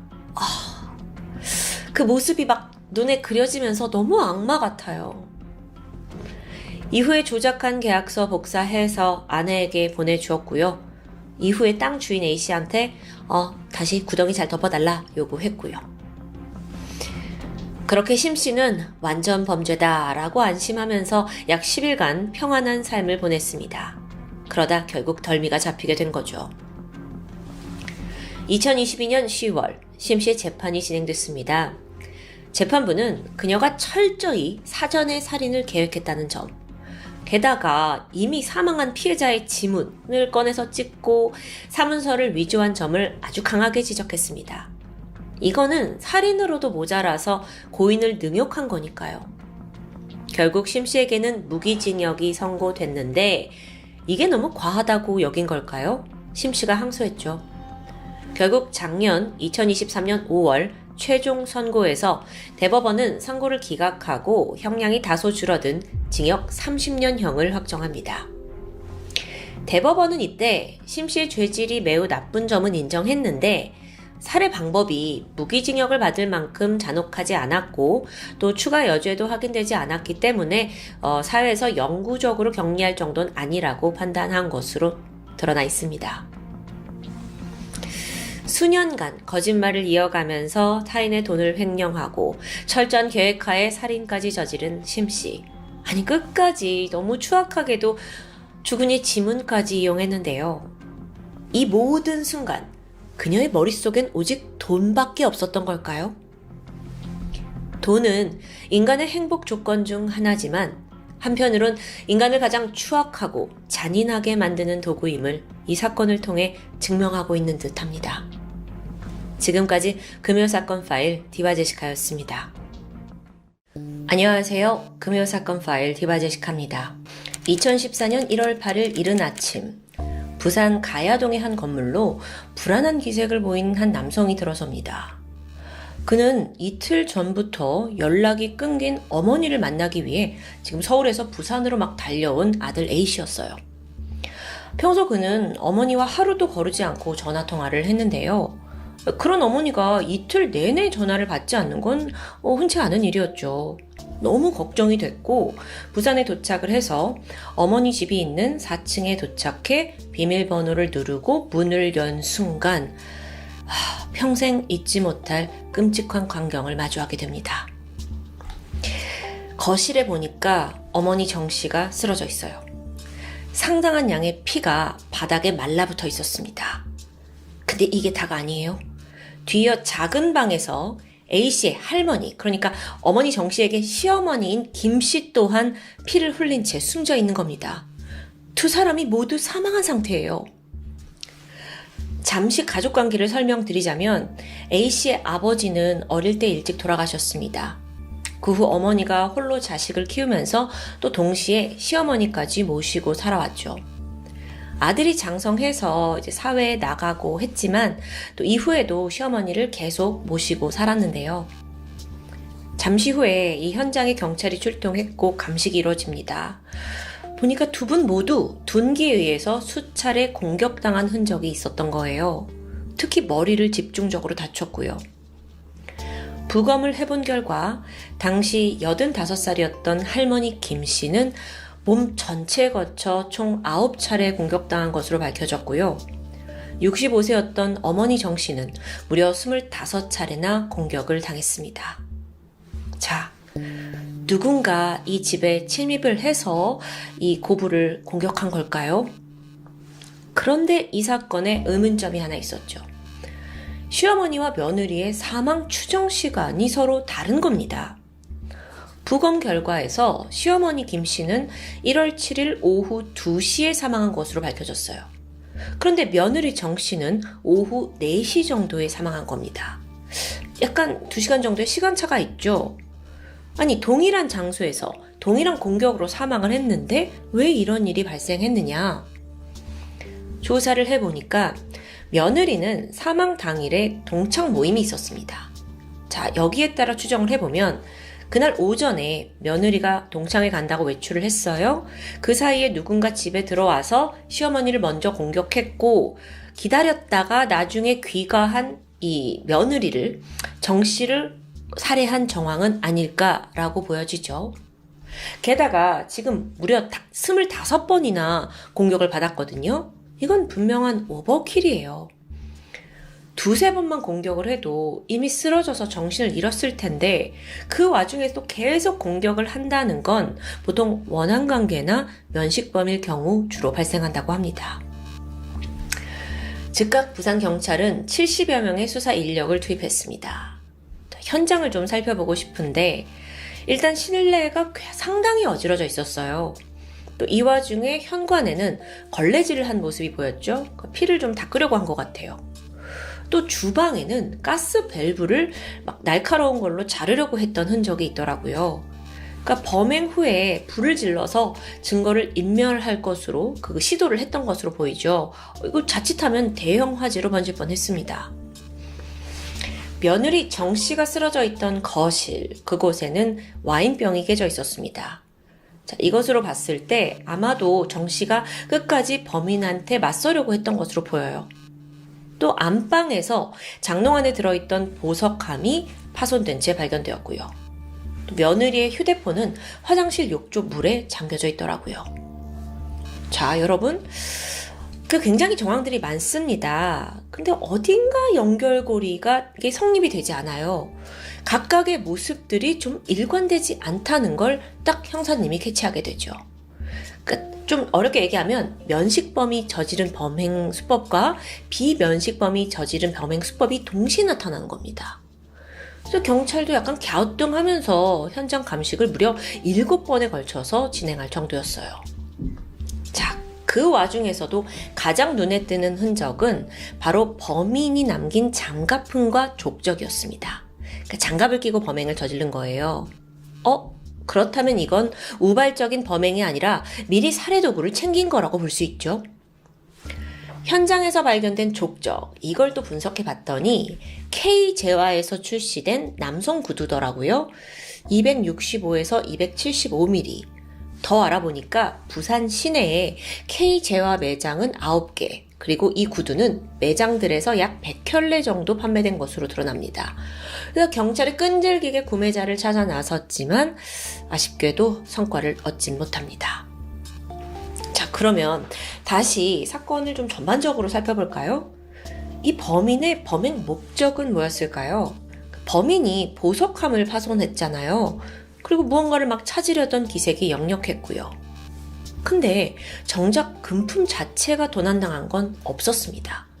그나마 딱 하나 없어진 게 며느리가 가지고 있던 지갑인데 이 지갑 안에 현금은 거의 없었을 것으로 추정돼요.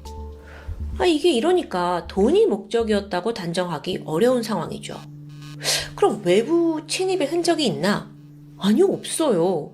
피해자가 순순히 문을 열어준 상황입니다. 이렇게 수사가 난항에 빠졌고 경찰은 사건을 공개 수배로 전환하게 되는데 이때 경찰이 또 주목한 것은 현장에 있던 모자였습니다. 할머니 옷장에서 모자 하나가 나왔는데 이게 이 피해자 두 사람의 게 아닌 거예요. 그럼 범인과 관련되어 있을 물건일지도 모르죠? 심지어 모자에 박범찬이라는 의문의 이름도 적혀 있고요. 디자인도 특이한 데다 이름까지 적혀 있어서 이 모자가 범인을 찾는데 결정적인 단서가 될 수도 있어 보입니다. 그래서 경찰이 박범찬이란 이름을 신원 조회를 해요. 전국에 102명, 그리고 부산 경남 기준으로 7명이 있더라고요. 경찰은 먼저 7명을 중심으로 수사에 착수했죠. 그런데 전원, 알리바이가 확인됩니다. 죽은 피해자들과 접점이 있는 사람이 단 한 명도 나오지 않아요. 이제 마지막으로 희망을 걸어볼 건 CCTV였습니다. 근데 이마저도 이 집 쪽을 제대로 비추는 건 한 대도 없었어요. 그래도 경찰은 건물 주변에 있는 모든 CCTV를 확보했고 총 139대의 카메라, 이걸 다 화면 분석을 시작합니다. 화면 속에 등장하는 사람의 수만 1200명이었어요. 지나가는 차량은 2200대고요. 뿐만 아니라 사건 발생 시각에 지나가던 버스, 블랙박스까지 다 분석했죠. 이렇게 데이터를 모아보니까 그 용량이 무려 20TB였다고 해요. 방대하죠. 그런데 기적적으로 이 현장에서 150m 정도 떨어진 한 상점에서 건물 쪽을 희미하게 비추는 CCTV 한 대가 포착된 겁니다. 화질이 너무 안 좋긴 해요. 그리고 또 이 화면 가운데로 전선이 지나는 바람에 시야조차 제대로 확보되지 않은 상황이고요. 하지만 경찰이 불굴의 의지로 여기서 단서 하나를 찾아내는데 그게 뭐였냐면요. 오후 1시 38분 은색 차량 한 대가 진입합니다. 그리고 검정색 점퍼를 입은 사람이 차에서 내렸고 사건 현장, 그러니까 이 거주지 건물 방향으로 이동하는 거예요. 그런데 5분 후인 1시 43분에 남자가 다시 돌아오더라고요. 그리고 차를 후진해서 이동했어요. 하필 여기는 또 카메라에 잡히지 않는 사각지대여서 더 이상 볼 수가 없었는데 그러다가 이 남자가 탄 차가 오후 4시쯤에 다시 카메라에 나타났다가 사라집니다. 범행이 발생했다고 추정되는 시각이 오후 2시에서 4시 사이예요. 그런데 이 남자의 수상한 움직임이 이때와 정확히 일치하죠. 충분히 의심할 수 있는 상황입니다. 아니 그런데 이 화질이 너무 저퀄이에요. 그래서 용의자 식별은 힘든 겁니다. 그래도 소득은 있었죠. 최대한 확대를 내서 보니까 이 남자가 머리카락이 하얀색이더라고요. 용의자는 백발 남성에 검정색 점퍼를 입고 은색 승용차를 몬 남자, 이렇게 좁혀지기 시작하는데요. 또 때마침 그 은색 차량이 나타났을 때 옆에 도로를 지나가던 버스 한 대가 있었어요. 그래서 저 버스! 경찰이 이 버스의 블랙박스를 수거했죠. 빙고. 오후 4시 14분입니다. 버스 외부에 있는 블랙박스에 딱 찍혀 있어요. 은색 차량 그리고 백발 남성 이게 딱 찍혀 있는 거예요. 근데 여기서 달라진 점이 있었죠. 아까 검정색 점퍼를 입고 있었잖아요. 근데 이게 주황색 점퍼로 바꿔 입었더라고요.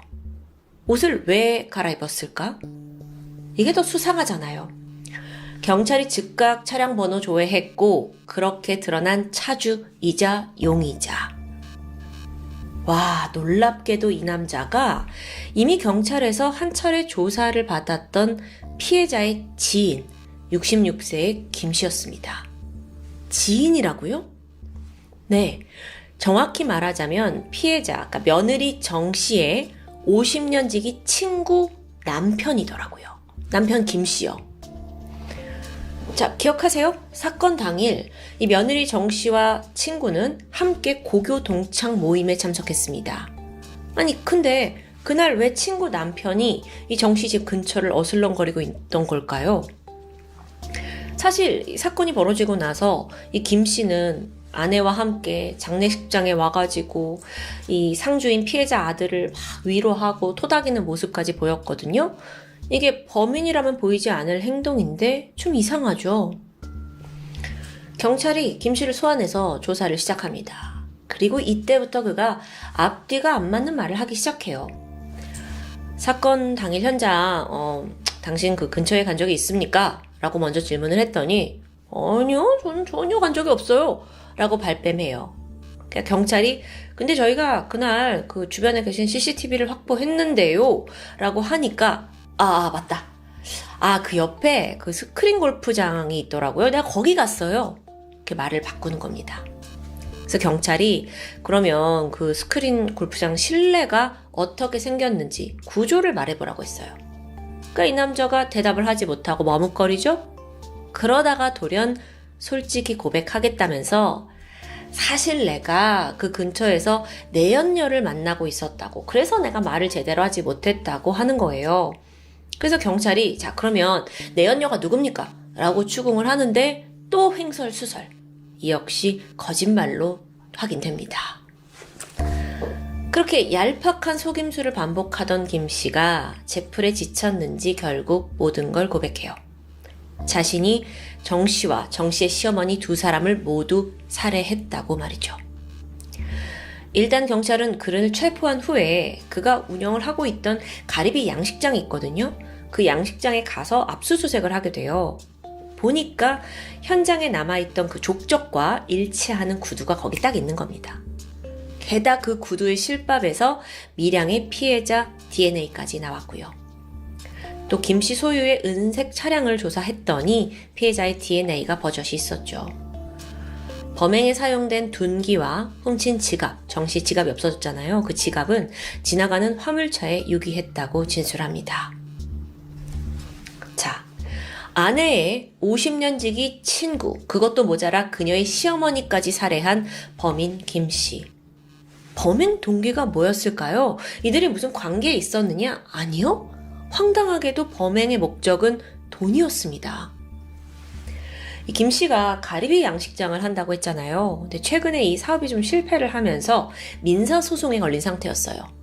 그러면서 4억 4천 정도의 채무를 지고 궁지에 몰렸는데 그러던 중 아내를 통해서 내 친구 정씨 걔는 부자잖아 라는 걸 듣게 된 겁니다. 또 최근에 아들을 결혼시키려고 돈을 많이 모으고 있다라는 것도 입수했죠. 실제로 피해자 정 씨는 4층짜리 그 건물을 소유하고 있었는데요. 이 시어머니와 함께 이 건물에 살면서 2층과 3층은 임대를 내놓은 상태였어요. 돈이 목적이었던 겁니다. 그리고 사건 당일 김 씨는 띵동 초인종을 누르면서 부동산에서 나왔어요 하고 이 집에 들어갑니다. 마침 집에 있던 건 정 씨의 시어머니였잖아요. 문을 열어줬죠.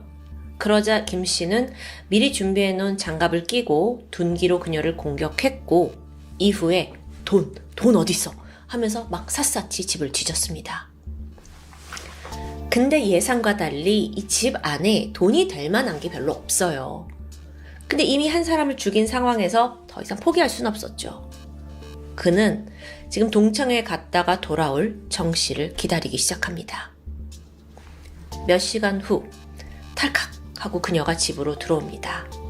그러자 또다시 범행을 저질렀죠. 이때 정 씨가 유독 수차례 공격을 받았는데요. 아마도 그 이유는 여태까지 집을 뒤졌는데 뭐 돈이 될 만한 게 없었잖아요. 그러니까 정 씨가 왔을 때 뭐 금품, 현금 어딨어? 하고 막 이렇게 캐묻는 과정에서 고문을 했을 거란 추정이 있습니다. 친구의 남편이 너무도 매정하죠. 그렇게 2차례 살인을 저지른 후 김 씨는 주도면밀하게 움직였습니다. 살해할 때 입었던 옷 다 버리고 미리 챙겨온 옷으로 갈아입었어요. 범행 때 입었던 그 검은 점퍼는요, 근처 아파트 쓰레기 분리수거장에 버렸고요.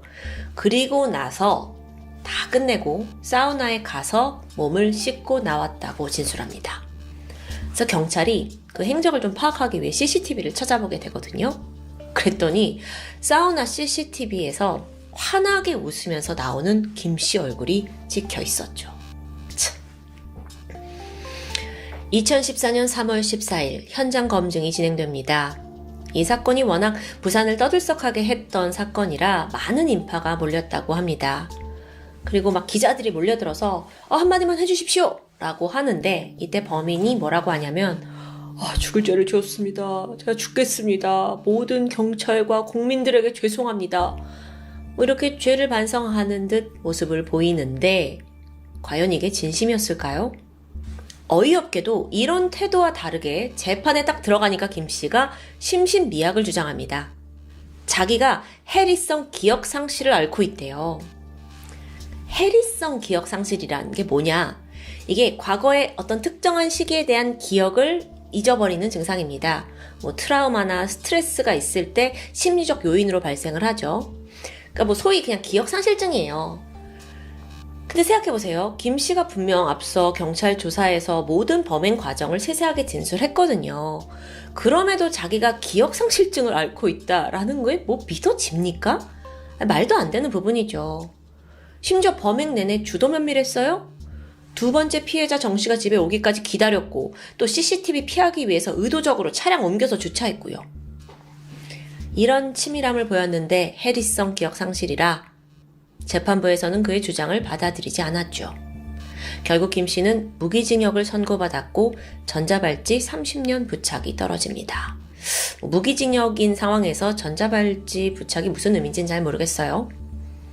자, 그런데 여기서 간과한 부분 하나가 있는 것 같아요. 바로 피해자 정 씨의 50년 지기 친구이자 범인의 아내. 과연 그녀는 아무것도 몰랐을까요?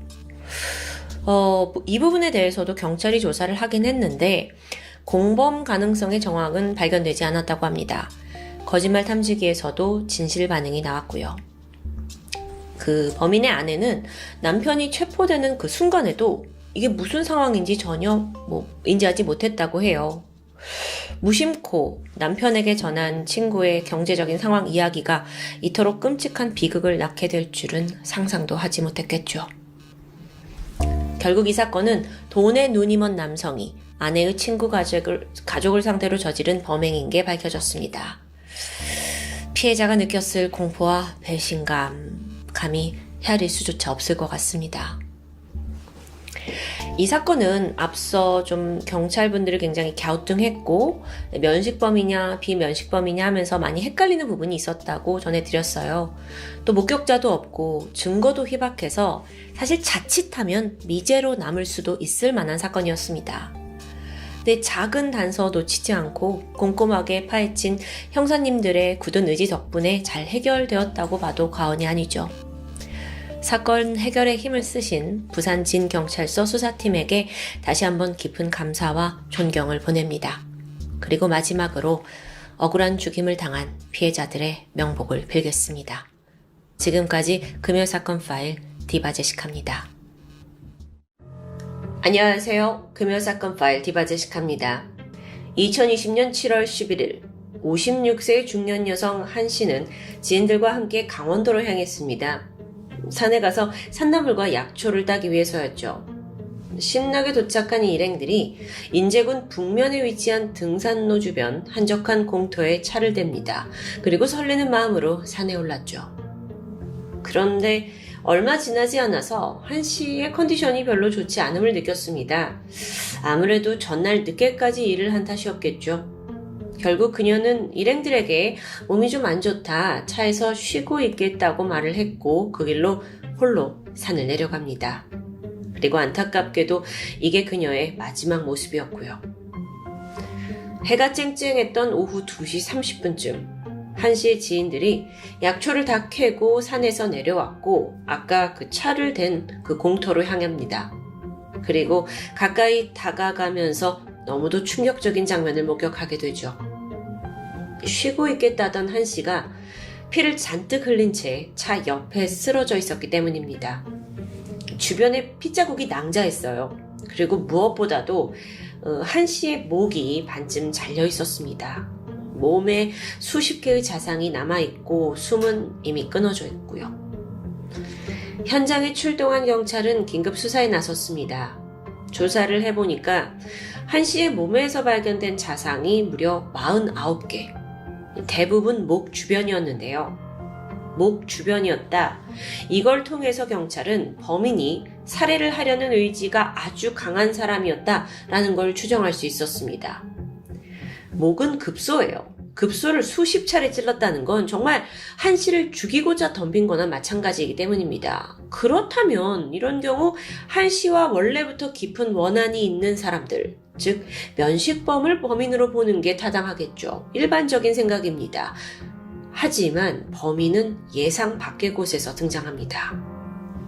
우선 경찰이 가장 먼저 확보한 증거는 차량에 남아있던 지문과 블랙박스 영상. 영상을 보니까 혼자 차에 들어온 한씨가 곧이어 잠을 청합니다. 그런데 조금 후인 오후 12시 50분에 한 남성이 대뜸 차 문을 열고 그대로 들어오더니 한씨를 칼로 공격하기 시작했죠. 너무도 순식간의 일이었습니다. 한씨가 이때 왜 이러세요? 이유가 뭐예요? 라고 격하게 저항을 했는데요. 범인한테 발길질을 하기도 했죠. 이 모습으로 봤을 때는 전혀 모르는 사람인 듯합니다. 그러자 범인이 한씨의 발목을 칼로 찔러서 제압했고요.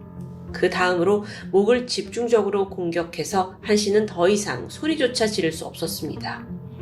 이후에 범인은 수십 번 칼을 찌르게 되죠. 한씨는 저항조차 하지 못할 만큼 몸이 축 늘어졌고요. 잠시 후에 숨을 거두고 말았습니다. 직후에 범인은 유유히 현장을 떠났습니다. 이 영상에 남아있는 살해 장면이 정말 너무도 잔혹하기 그지없었어요. 경찰은 즉각 그 영상 속 남성을 추적하기 시작했죠. 그리고 당일 밤 11시에 이 현장에서 4.7km 정도 떨어진 근처 이웃마을에 살던 20대 남성 한 명을 체포합니다. 23살의 이 씨였죠. 경찰이 처음에는 이 사건이 원한관계에서 비롯되었다고 생각을 했습니다. 그런데 이 씨를 체포하고 보니까 예상과는 전혀 다르게 피해자 한 씨와 이 씨는 어떠한 일면식도 없어요. 연결고리가 전혀 발견되지 않는데요. 그러고 보니까 이 사건은 이른바 묻지마 살인사건이었던 겁니다. 추후에 이 씨를 계속 조사를 하던 경찰과 프로파일러들은요, 이 사건에 대해 생전 처음 보는 케이스라면서 아주 의아하게 생각했습니다. 왜 그랬냐? 그 전에 대한민국에서 있었던 일명 묻지마 사건들과 이 사건이 패턴이 너무도 달라요. 자, 이 씨가 저지른 이 범행. 살인은 금전을 노린 강도살인도 아니었고요. 여성 혐오에서 온 것도 아니었습니다. 본인의 신변을 비관해서 온 살인도 아니고 종교적인 이유로 저지른 것도 아니고요. 그럼 혹시 이 씨가 사이코패스라서 벌어진 걸까요? 놀랍게도 이것조차 아니었습니다. 정신감정을 했는데 지극히 정상이에요.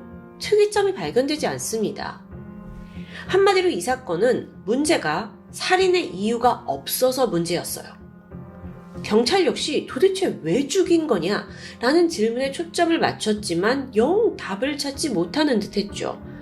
자, 그렇게 뭔가 미스테리하게 흘러가던 찰나 이 씨의 소지품에서 단서를 포착합니다. 그 단서라는 건 이 씨의 일기장이었는데요. 일기장을 아주 오랫동안 써왔어요. 그리고 그 안에 담겨져 있는 내용들은 가히 충격적이었죠. 우선 안에 보면 불특정 다수에 대한 정말 이유 없는 증오를 그냥 토해내고 있었습니다. 내용을 잠깐 보실까요? 세상 모든 사람이 나에게 비아냥거리고 시비를 걸어서 화나게 만든다. 나는 깨끗한 백임으로 사람들을 심판하고 죽일 권리가 있다. 대부분의 사람은 무례하다. 인간은 절대 교화될 수 없다. 나는 다른 사람을 심판하고 다 죽여버릴 권리가 있다. 닥치는 대로 죽이기는 해야겠지만 기본적으로 100명에서 200명은 죽여야 한다. 호. 이 일기장을 본 경찰은 즉각 이런 생각이 들었죠. 아, 이 사람은 연속살인을 계획했겠구나. 여러분, 여기서 연속살인이라는 건요, 연쇄살인과는 좀 다른 개념입니다. 보통 처음 살인을 저지른 후에 어느 정도의 시간, 그러니까 냉각기를 갖고 나서 두 번째 살인을 저지르는 걸 연쇄살인이라고 해요. 반면에 한 번의 기회에 다수를 살인하는 걸 연속살인이라고 하죠. 과거 국내의 내무반 총기 사건 같은 게 연속살인에 포함된다고 볼 수 있습니다. 이 씨는 자기가 시간을 끌면 잡혀버린다. 그러니까 한 번에 많이 죽이자라는 극단적인 생각을 했던 사람으로 보입니다. 아니, 그런데 근본적으로 이 씨가 어쩌다가 이런 끔찍한 생각들을 한 거고 이게 도대체 어디서 비롯된 걸까요? 왜 세상이 다 그를 싫어하고 미워하고 무시한다고 생각한 걸까요? 추 이 씨의 자백을 들어보니까 그는 초등학교 고학년 때부터 이런 감정에 아주 강하게 휩싸였다고 합니다. 어릴 적부터 가족 간의 불화가 심하긴 했는데 자연스럽게 부모에 대한 적대감을 가지고 자라나게 되죠. 근데 이게 세상을 향하게 되고 이내 점점 시간이 지나면서 세상의 모든 사람들이 다 적으로 느껴지기 시작한 겁니다. 심지어 초등학교 때는 사람 죽이는 일을 직업으로 삼고 싶다라고 생각을 했을 정도로 아주 왜곡된 삐뚤어진 가치관이 성립되어 있었는데요. 그렇게 성장을 했고 20살이 됐을 무렵입니다. 이 씨가 군대에 입대를 했는데 일기장은 계속되고 있었어요. 당시 쓴 내용을 보면 살인과 관련된 수많은 내용들이 아주 상세하게 적혀 있습니다. 이렇게 하면 사람을 죽일 수 있다더라 하는 방법론뿐만 아니라 자기가 직접 고안을 해낸 어떤 살인 기계에 대한 내용도 있고요. 심지어 군대 동기의 장기를 도구로 빼내는 어떤 그림이 남겨져 있기까지 했어요. 굉장히 오싹한데요. 아무래도 이 군대란 곳이 뭔가 사람을 죽일 수 있는 무기들이 사방에 펼쳐져 있기 때문에 그의 살인 욕구가 극에 달했던 것으로 보입니다. 그런데 여러분, 소름 돋는 부분은 따로 있어요. 이 씨의 주변 친구들, 그리고 군대 동기들, 그 누구도 이 씨에게 이런 잔혹한 면이 있는지 전혀 몰랐다는 겁니다. 아주 평범한 20대 남성일 뿐이에요. 어떻게 그렇게 숨기고 살 수 있지 싶었는데, 보면 이 씨가 본성적으로 자신의 행동을 굉장히 엄격하게 통제해왔던 것으로 보입니다. 이 사람은 어릴 때부터 너무도 살인이 저지르고 싶은 그런 사람이에요. 그런데 한편으로는 내가 완벽하게 준비가 되기 전까지 절대 시작을 하지 않겠다라는 다짐도 크게 하는 건데요. 심지어 굉장히 본성이 좀 악하다고 볼 수 있는데도 작은 경범죄조차 저지르지 않고 철저하게 본능을 누르고 살아온 겁니다. 그게 굉장히 전 더 무섭다고 생각이 들었어요. 어쨌든 시간이 지나서 군대를 전역했고 이때부터 이 씨는 집에 샌드백을 하나 사둡니다. 그리고 그걸 가지고 살인 연습을 시작했죠. 또한 인터넷으로 살인 영상을 찾아보면서 살해를 막 하고 싶은 그 욕구를 해소하기도 했고요. 그러면서 조금씩 자신만의 그 대계획을 구체화시켰고 마침내 거기에 쓸 흉기까지 결정합니다. 흉기. 이 씨가 선택한 살인 도구는 엽총이었습니다. 최소 한 번에 100명에서 200명을 죽여야 된다고 생각했잖아요. 거기엔 총만한 게 없었죠. 근데 한국에선 면허가 없으면 총기를 구입할 수 없고 소지도 불가능하죠. 그래서 이 씨가 선택을 뭘 하냐? 총기 면허를 따기 위해서 사냥과 수련 면허 시험에 응시합니다. 자, 이게 이제 대계획의 시작인 거죠. 이 일정에 맞춰서 모든 계획을 짜놨는데 예상치 못한 일이 벌어지죠. 시험 일정이 연기된 겁니다. 자, 아니 이 시험을 통과해야 엽총을 가지게 될 수 있고 어릴 때부터 그 꿈꿔온 살인 계획을 다 실현할 수 있는데 이 씨는 너무도 허무해졌어요. 그러면서 분노가 치솟게 되죠. 2020년 7월 10일입니다. 그는 칼, 톱, 모자, 장갑을 구매했습니다. 원래 계획에는 전혀 없던 도구들이었는데요. 그리고 바로 다음 날인 7월 11일, 인제군에 있는 한 등산로 공터로 향했죠. 그 공터, 한적한 곳이었는데 예전부터 살인을 할 만한 좋은 장소다라고 생각해오던 곳이었습니다. 사실 이전에 인제군에 있는 지도를 미리 출력해서 범행을 할 만한 장소, 그리고 범행을 저지른 후에 어떻게 도망쳐야 하는지 동선까지 세세하게 짜놨다고 해요.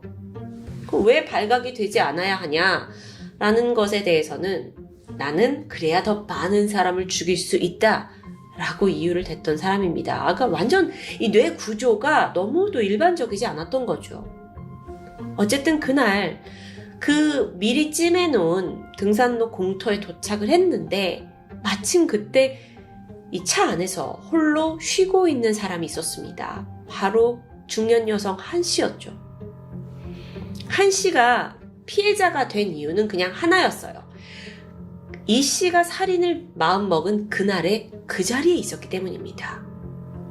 그리고 나서 생면부지 처음 보는 한 씨를 수십 번 잔혹하게 찔러서 살해했고 이후에 그는 태연하게 집으로 돌아갑니다. 그런데요, 아니 그토록 원했던 첫 살인이에요. 근데 이 사람이 연속 살인을 계획했을 만큼 100건, 200건을 하고 싶다 했는데 단 한 건으로 하루를 끝냈던 걸까요? 네, 그랬습니다. 왜 그랬는지 이유를 좀 추정해 봤는데 일기장에 그날의 감정이 남아 있었어요.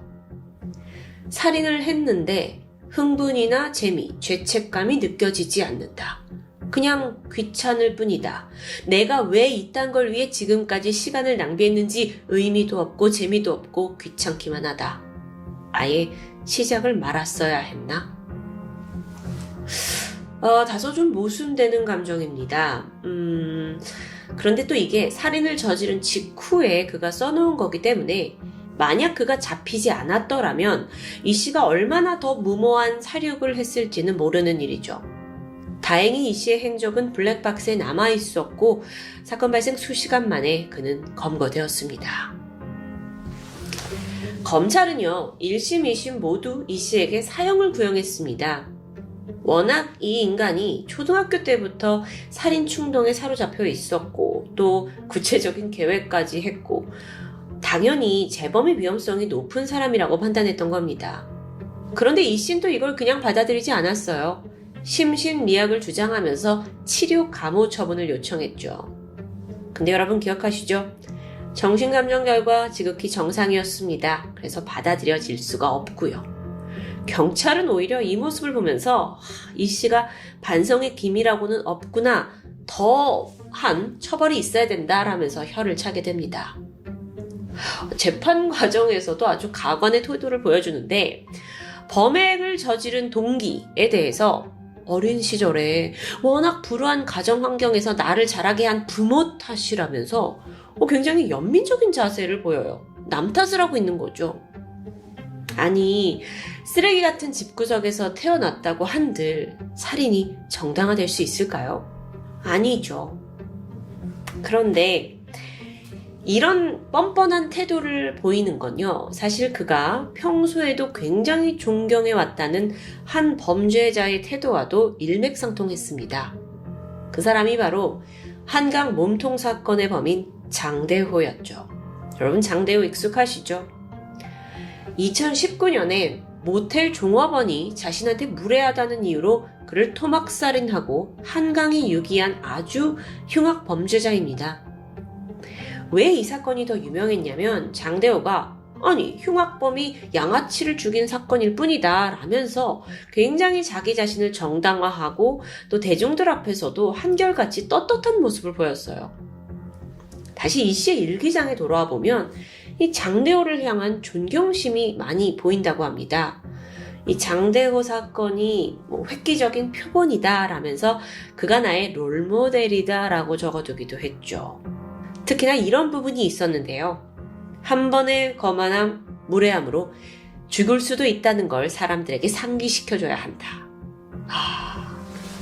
이거 뭔가 일반인들의 머리 위에 자기가 있다라는 아주 위험한 사고방식이죠. 자기가 CD입니까? 어쨌든 이런 개똥 철학은 마치 명분이 있느냐 이렇게 일기장에 떠들어놨는데 사실상 전문가들이 좀 더 철저하게 분석했을 때 그의 궁극적인 목표가 뭐냐? 그건 살인을 통해서 얻는 쾌락이겠죠. 그렇기 때문에 그 공터에 갔을 때 자기가 쉽게 제압할 수 있는 잠자고 있던 50대 중년 여성을 살인의 타깃으로 삼았던 거라고 분석됩니다. 그러니까 일기장엔 되게 자기가 대단한 영웅놀이 철학을 펼쳤지만 실제로는 좀 힘없는 사람을 건드리는 방구석 찌질이라고 해야 할까요? 지난 2021년 5월 재판부는 이 씨에게 1심, 2심 모두 무기징역을 선고했습니다. 그는 유가족에게 전혀 미안한 기색이 없었고요. 반성의 기미도 없고요. 그저 살인이 생각보다 허무하다고 느꼈다라고 고백을 하는데 이게 오히려 모두를 더 황당하게 만들었죠. 실제로 재판장에서 그는 당신은 무기징역을 받습니다 라고 선고되는 그 시간 동안 그렇구나 이런 식으로 굉장히 담담한 태도를 보였다고 해요. 어쩌면 그가 공터에서 49번이나 사람을 찔러서 살해한 그 순간에도 이런 반응이었을 수 있습니다. 자, 이제 그에게 남은 건 남은 삶을 사회에서 영원히 격리된 채 죗값을 치르는 거겠죠. 또한 그 감방에서 몇 번이고 당신 자신은 그저 스스로에게 도취된 찌질하고 비열한 범죄자라는 걸 처절히 깨닫길 바랍니다. 금요사건 파일 디바제시카였습니다. 안녕하세요. 금요사건 파일 디바제시카입니다. 2004년 6월 25일 아침 8시 대구 북구 침산동에서 지역 순찰을 돌고 있던 고성지구대 소속의 한 경찰관의 눈에 아주 거슬리는 게 있었습니다. 날이 밝아오는데도 불이 훤히 켜져 있던 노래방. 보통 아침 8시까지 영업하는 노래방이 주변에 거의 없던 터라 이걸 수상하게 여긴 경찰관은 확인해 봐야겠다고 생각했죠. 그리고 곧이어 노래방에 진입해 문을 연 순간 피를 흘린 채 쓰러져 있는 여성을 발견합니다. 그녀는 이 노래방에서 일하던 40대 안씨. 몸 곳곳에 여러 차례 흉기에 찔려 있었고요. 더 잔혹한 건 여성의 주요 부위, 가슴과 음부가 훼손되어 도려내진 너무도 참혹한 모습이었습니다. 즉각 현장에 출동한 경찰은 이 유례 없는 시신의 모습과 현장에 놀랄 수밖에 없었는데 그나마 다행히 범행에 사용된 것으로 추정되는 그 노래방 주방에서 사용하던 칼을 찾아냈고요. 또 범인의 것으로 보이는 담배꽁초까지 증거가 될 만한 몇 가지 유류물을 확보합니다. 정밀 감식이 진행되었습니다. 하지만 이 당시는 지금으로부터 18년 전인 2004년인데요. 칼과 담배꽁초 외에 범인을 특정할 만한 어떤 결정적인 단서를 찾아내지는 못합니다. 심지어 사건 현장 일대에 CCTV가 거의 없었어요. 그리고 지금과 달리 매장 내에도 CCTV가 없죠. 그렇다 보니 도대체 지난밤 누가 여기에 왔다 갔는지 또 목격자는 있는지 파악하기가 힘들어졌습니다. 범행 발생 시간은 이른 새벽으로 추정을 했는데 이때가 또 한적한 때라서 목격자를 찾는 건 쉽지 않습니다. 이후 경찰이 수사본부를 차렸고 본격적으로 조사를 시작했죠.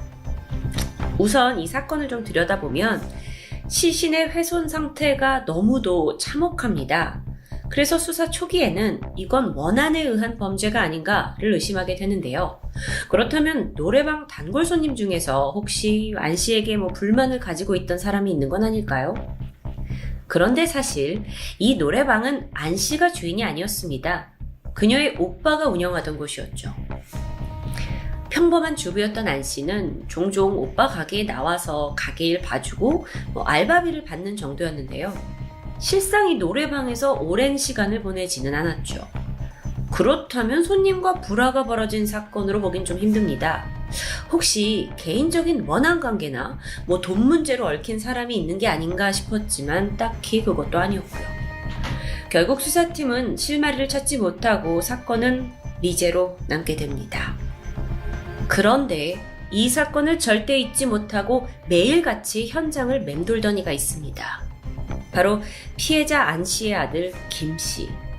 그는 어머니가 사망할 당시 고등학생이었는데 당시 경찰은 이 가족이 받을 충격을 고려해서 사건 현장을 봉쇄했고요. 아들인 김 씨는 결국 어머니의 마지막 모습을 보지 못한 채 이 모든 건 마음속에 깊은 한으로 남게 되죠. 당연합니다. 심지어 사건이 용의자도 찾아내지 못하고 또 범인에 대한 단서조차 제대로 없는 미제 사건이 되니까 김 씨는 자신이 커서 반드시 경찰이 될 거고 내가 직접 어머니를 죽인 범인을 잡겠다는 집념의 꿈을 갖게 됩니다. 그리고 이 사건 9년이 지난 2013년 김 씨는 공무원 시험에 합격해서 어엿한 경찰관이 되었고요. 파출소 근무를 거쳐 드디어 대한민국 형사가 됩니다. 이후 김 씨는 직접 어머니의 사건 파일을 열어서 홀로 재수사를 시작했습니다. 절대 잊지 못한 사건이니까요. 하지만 아시다시피 이미 9년 전에 미제가 된 사건은 시간이 지나도 풀기 어려웠습니다. 의미 있는 단서도 목격자도 사라졌고 이게 결코 그렇게 집념으로만 되는 일이 아니었죠. 이때 김 씨는 거의 현장에서 살다시피 하면서 수도 없이 이곳을 맴돌았고요. 머릿속으로 시뮬레이션을 합니다. 그날 누가 어떻게 범행을 저질렀는지, 왜 저질렀는지 정말 수천 번도 넘게 되짚었겠죠.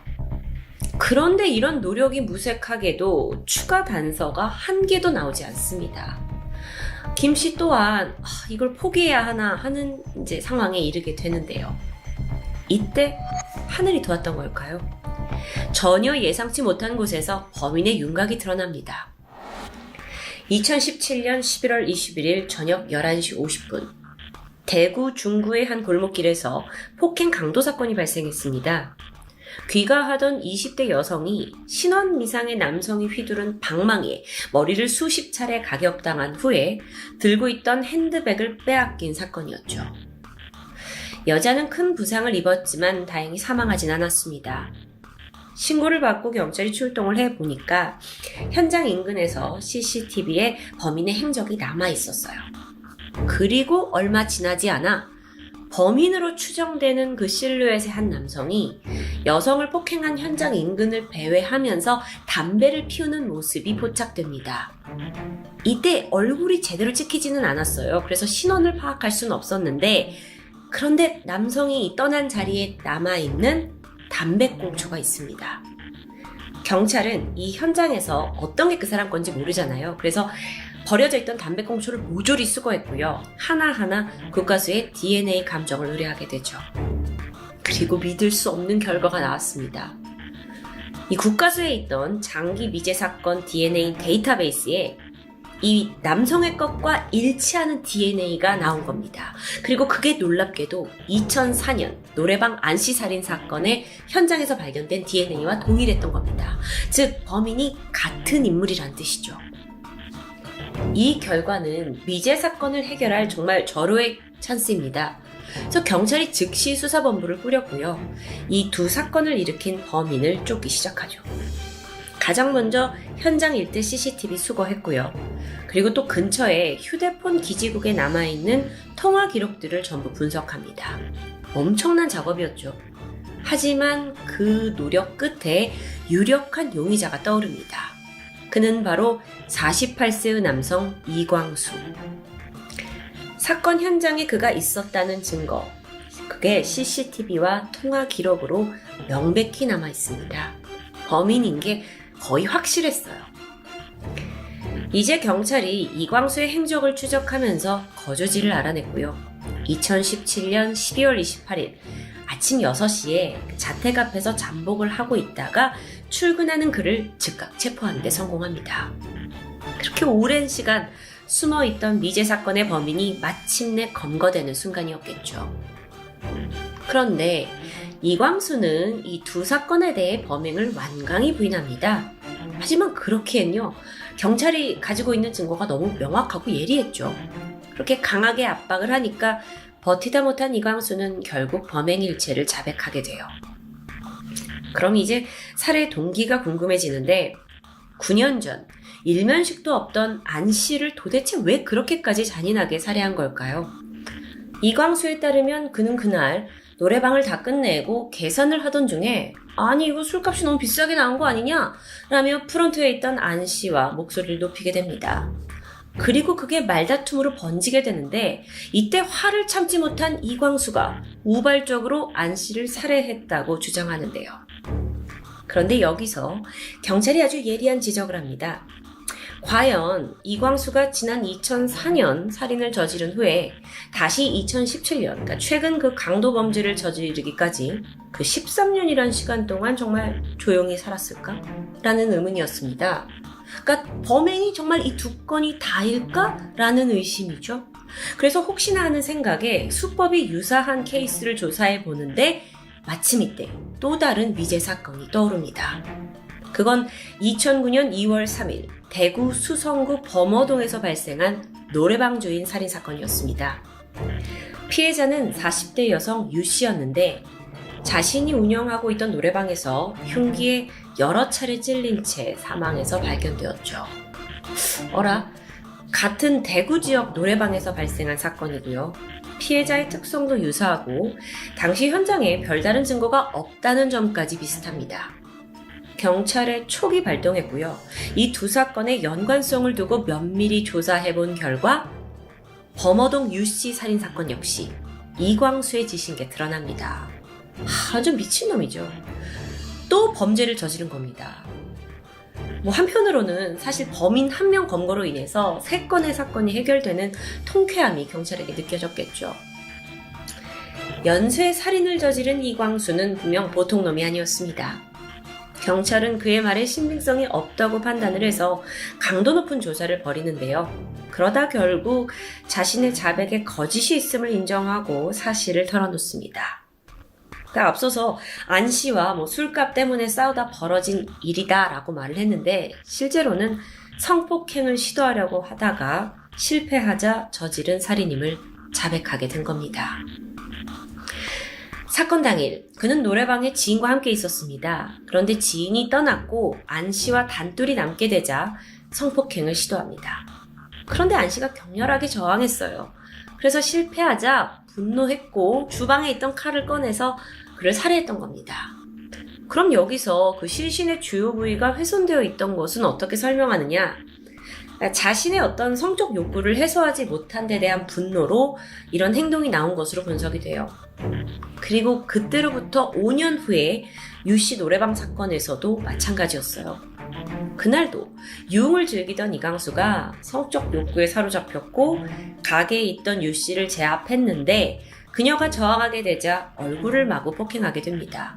그래서 그녀가 잠시 기절하게 되는데 이광수는 순간 유씨가 깨어나면 나를 신고할 게 분명한데 이런 생각에 사로잡혀서 노래방에 있던 칼로 기절한 유씨를 살해했다고 자백하게 되죠.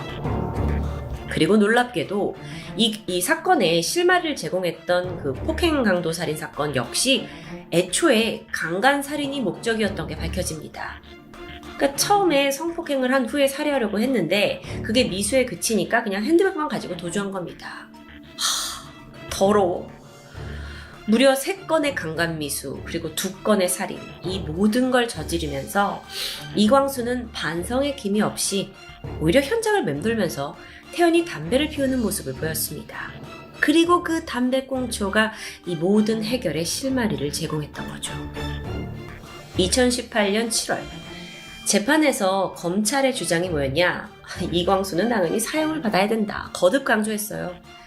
반성은커녕 5년 후 그리고 그로부터 다시 8년 후에 같은 범행을 저질렀다는 건 이건 교화의 가능성이 없다라고 본 거죠. 저도 격하게 이 부분에 공감합니다.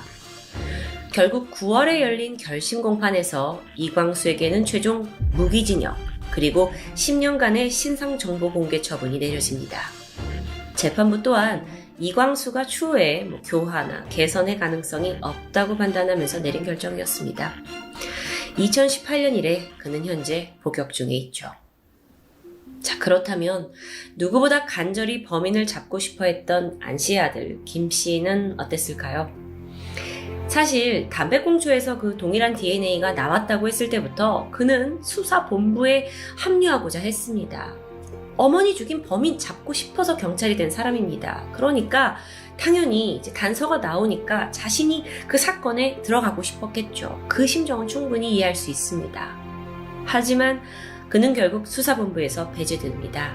그러니까 만약에 범인과 마주할 경우 감정이 폭발해서 또 어떤 불상사가 일어날지 모르기 때문에 이 부분을 이제 고려한 거죠. 김 씨 또한 수사본부의 결정을 충분히 이해하고 있었습니다. 그래서 후에 수사팀이 이광수를 검거하기 위해서 이제 수사팀을 꾸리고 막 고분분투를 할 무렵에 경찰은 김 씨에게 장기 휴가를 주게 돼요. 그래서 이광수가 검거되면 돌아오라고 말했죠. 어려운 결정이었지만 김 씨는 결국 동료들이 자신의 한을 풀어줄 거라고 믿고 장기 휴가를 떠났고요. 동료들이 이광수를 검거해 자백까지 받아냅니다. 참 슬프고도 감동적인 스토리죠. 당시의 수사팀은 이 사건을 하늘의 심판이라고 불렀습니다. 13년 전에 어머니 살인 사건의 범인을 찾던 아들이 경찰이 되어서 수사를 시작했는데 실제로 그 순간이 되니 그를 대신해 동료들이 범인을 대신 검거한 그야말로 영화 같은 스토리죠. 또한 한편으로는 정의는 살아있고 범죄 뒤의 숨은 이들이 언젠가 반드시 죗값을 치르게 될 거라는 걸 극적으로 보여준 사례이기도 합니다. 여러분은 어떻게 보셨나요? 댓글 남겨주시기 바랍니다. 지금까지 금요사건 파일 디바제시카였습니다. 안녕하세요. 금요사건 파일 디바제시카입니다. 2008년 8월 19일 이날은 인천시 계양구 병방동에 있는 한 아파트 분리수거 날이었습니다. 주민들은 새벽부터 재활용 쓰레기를 챙겨서 집을 나섰죠. 해가 뜬 지 얼마 되지 않았던 아침 5시 50분. 분리수거를 끝내고 주차장으로 향하던 한 주민이 주차된 차량과 아파트 옹벽 사이에서 무언가를 발견합니다. 꽤 묵직해 보이는 하얀 물체. 궁금증에 가까이 다가간 주민은 즉각 주저앉고 말았죠. 그건 실오라기 하나 걸치지 않은 나체의 여성 시신이었습니다. 주민은 급히 경비원에게 이 사실을 알렸고 현장을 본 경비원 또한 즉각 경찰에 신고합니다. 도착한 경찰은 일단 이 시신의 상태를 보고 경악을 금치 못했습니다.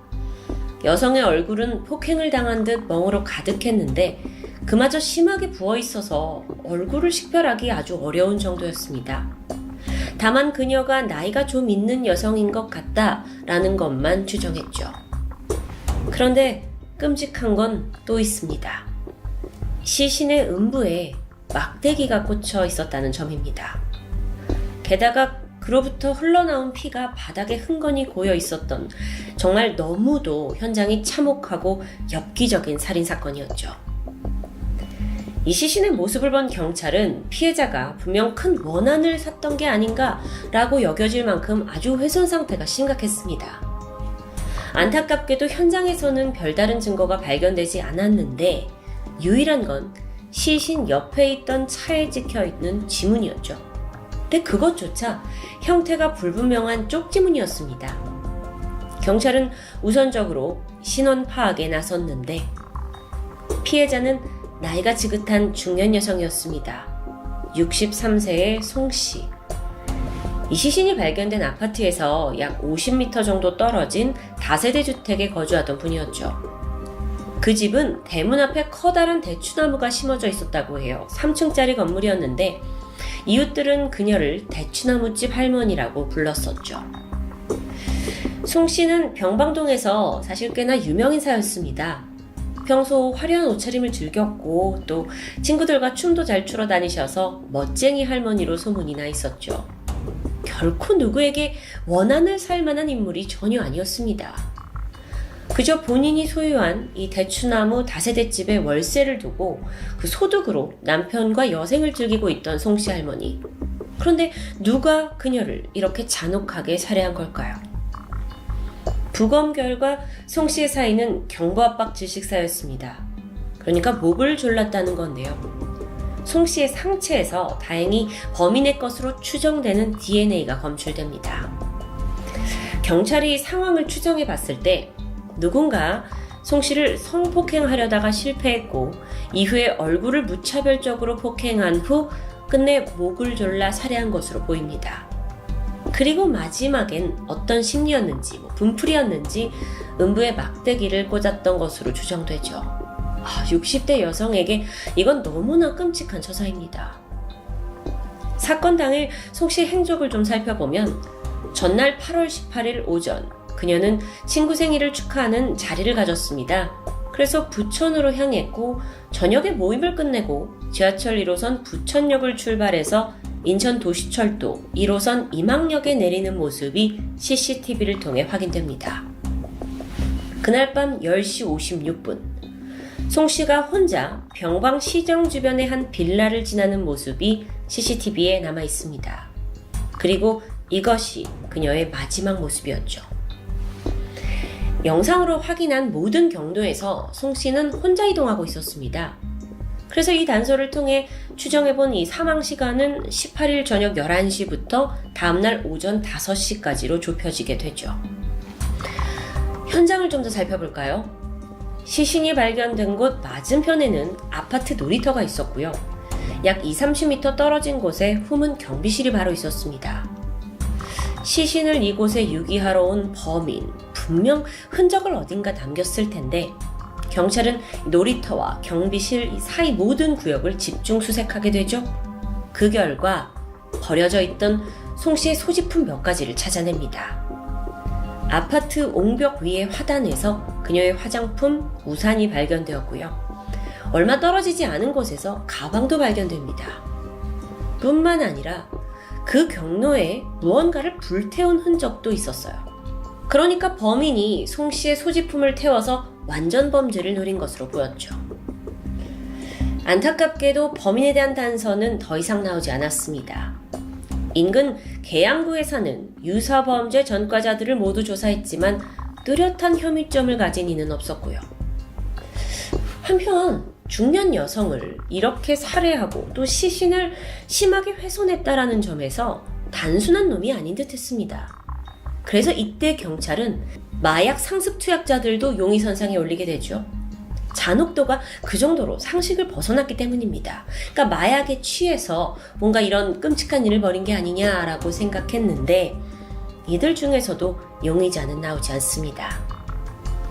그러던 중 현장 인근에서 발견된 송씨의 소지품들 중 하나에 DNA가 추가로 검출되었다는 희소식이 들려오면서 수사가 다시 활기를 띠기 시작했죠. 일단 유전자를 용의선상에 올랐던 인물들과 대조하게 되는데 어쩐 일인지 영 일치하는 사람이 없어요. 그 시신 옆 차량에서 발견된 쪽지문에 대한 감식도 의뢰했죠. 근데 이건 형태가 불분명해서 사실상 감정이 불가능했습니다. 아니 이렇게 잔인한 범죄를 저지른 놈이라면 이건 초범이 아닐 가능성이 높은데 왜 데이터에 없는 걸까요? 그런데 불행 중 다행으로 목격자들이 나타나기 시작합니다. 주민 한 명이 그날 밤 수상한 남자를 봤다고 말하는데 밤 11시 40분 사망 추정 시간과 일치하죠. 이때 40대로 보이는 한 남성이 아파트 주변을 서성거리고 있었습니다. 키는 160 후반 정도, 작은 체형에 곱슬기가 있는 스포츠 머리, 전체적으로 좀 까무잡잡했고 여드름 자국이 있는 얼굴이었습니다. 당시 겨자색 남방에다가 어두운 색 긴 바지를 입고 다소 낡아 보이는 검은색 가방을 메고 있었다고 해요. 꽤 구체적인 목격담이죠. 경찰은 이 남성을 유력한 용의자로 보고 몽타주를 제작했습니다. 사진 속 바로 이 사람이죠. 자, 지금까지 현장에서 DNA도 확보했고 몽타주도 있습니다. 아니, 이렇게 범인에 대한 윤곽이 꽤 많이 나온 상황인데 왜 이상하게 추가 제보가 없었던 걸까요? 혹시 이 지역 사람이 아닌 걸까요? 이후 광범위한 수색과 수배가 벌어졌지만 더 이상의 추가 증거는 발견되지 않았습니다. 그렇게 대추나무집 할머니를 엽기적으로 살해한 범인은 잡힐 듯 하다가도 자꾸만 수사망을 빠져나가는 듯 했죠. 하지만 결코 끝은 아니었습니다. 그로부터 5년이 지난 2013년, 인천경찰청 미제사건 수사팀이 이 사건을 재검토하기 시작합니다. 당시에 수집된 증거들을 기반으로 그때 당시에 새로 개발된 수사 기법을 대입해보게 되죠. 그러니까 그 사이에 과학기술이 눈에 띄게 발전한 덕분이었습니다. 그렇게 유력 증거물들에 대한 DNA 재감정이 이루어졌고 그 결과 윤곽조차 보이지 않던 용의자가 마침내 모습을 드러냅니다.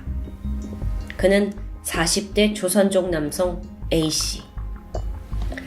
수사팀이 가장 주목했던 건 차량에서 발견된 쪽지문 이거였는데 사실 과거엔 감정이 불가능했죠. 그런데 기술이 발전한 덕분에 지문의 형체를 복원해낼 수 있었고요. 마침내 당사자를 찾아낸 겁니다. 그런데 이게 지문만으로 범인을 단정지을 수가 없어요. 그냥 지나가다가 차량에 손이 스쳐서 남겨진 걸 수도 있기 때문입니다. 그렇다면 수사팀은 DNA가 A씨와 일치하는지 증명해내는 일이 남아있죠. 하지만 여기서 수사가 가로막히고 맙니다. A씨가 이미 중국으로 돌아가 버렸기 때문이에요. 즉 그렇다면 대조를 할 DNA를 얻을 방법이 없다는 건데 이거 거의 다 잡았는데 너무 안타깝죠? 이때 수사팀이 아이디어를 떠올립니다. 혹시 A씨의 친족 중에서 한국에 여전히 거주하고 있는 사람이 있다면요? 가족이라면 같은 유전자를 공유할 테고 그럼 DNA를 확인해 볼 수 있는 그런 절호의 기회입니다. 그리고 조사 결과 A씨의 누나가 한국에 거주 중인 게 확인됩니다. 결국 경찰은 누나의 DNA를 채취하는 데 성공했죠. 나아가 A씨가 평소에도 폭력성이 강하다라는 진술도 확보합니다. 점점 그가 범인이라는 확신이 짙어져 가고 있던 그때 DNA 대조 감정 결과가 나왔죠. 결과는 사실상 일치. 범인은 A씨였습니다. 그런데 A씨가 한국에 없어요. 중국으로 돌아간 뒤에 이후에도 호련히 자취를 감춘 상태입니다. 아니 그 넓은 중국 땅에서 이 A씨를 찾기란 결코 쉽지 않을 텐데요. 그리고 찾는다 하더라도 중국 공안이 협조를 해주지 않는다면 처벌이 불가능한 상황이었죠. 결국 범인을 알지만 잡을 수 없는 답답한 사태가 벌어진 겁니다. 2016년 12월 수사팀은 A씨에 대해 체포영장을 발부했고요. 법무부에 범죄인 인도 청구를 요청합니다. 동시에 인터폴을 통해서 적색 수배를 내렸고요. 지금까지 끈질기게 A씨 소재지를 추적 중입니다. 물론 여러분, 중국으로 도주한 범인을 쫓는 건 결코 쉬운 일이 아닙니다. 하지만 수사팀은 반드시 검거해서 송 씨의 원한을 조금이라도 풀어주고 싶다는 의지를 밝혔습니다. 송 씨의 시신이 발견된 이후 이 아파트 단지는 현재 곳곳에 CCTV가 가득 메워졌습니다. 송 씨가 살고 있던 집을 상징하던 그 대추나무도 끝내 베어졌고 그 자리를 CCTV가 채웠다고 전해지는데요. 다행히 카메라가 곳곳에 설치된 이후 병방동에서는 더 이상 끔찍한 사건이 발생하고 있지 않습니다. 사건을 담당하고 있는 수사팀은 여전히 희망을 놓지 않고 있습니다. 답답하죠. 범인을 아는데 못 잡고 있으니까요. 그러면서도 이 사건이 사실 인천 지역의 미제 사건들 중 해결 확률이 가장 높다고 해요. 우리 모두 범인이 누군지 알고 있기 때문입니다. 비록 그가 중국 어딘가에 꽁꽁 숨어버렸지만 언젠가 반드시 붙잡혀서 죗값을 받을 날이 오리라 믿습니다. 금요사건 파일 디바제식합니다.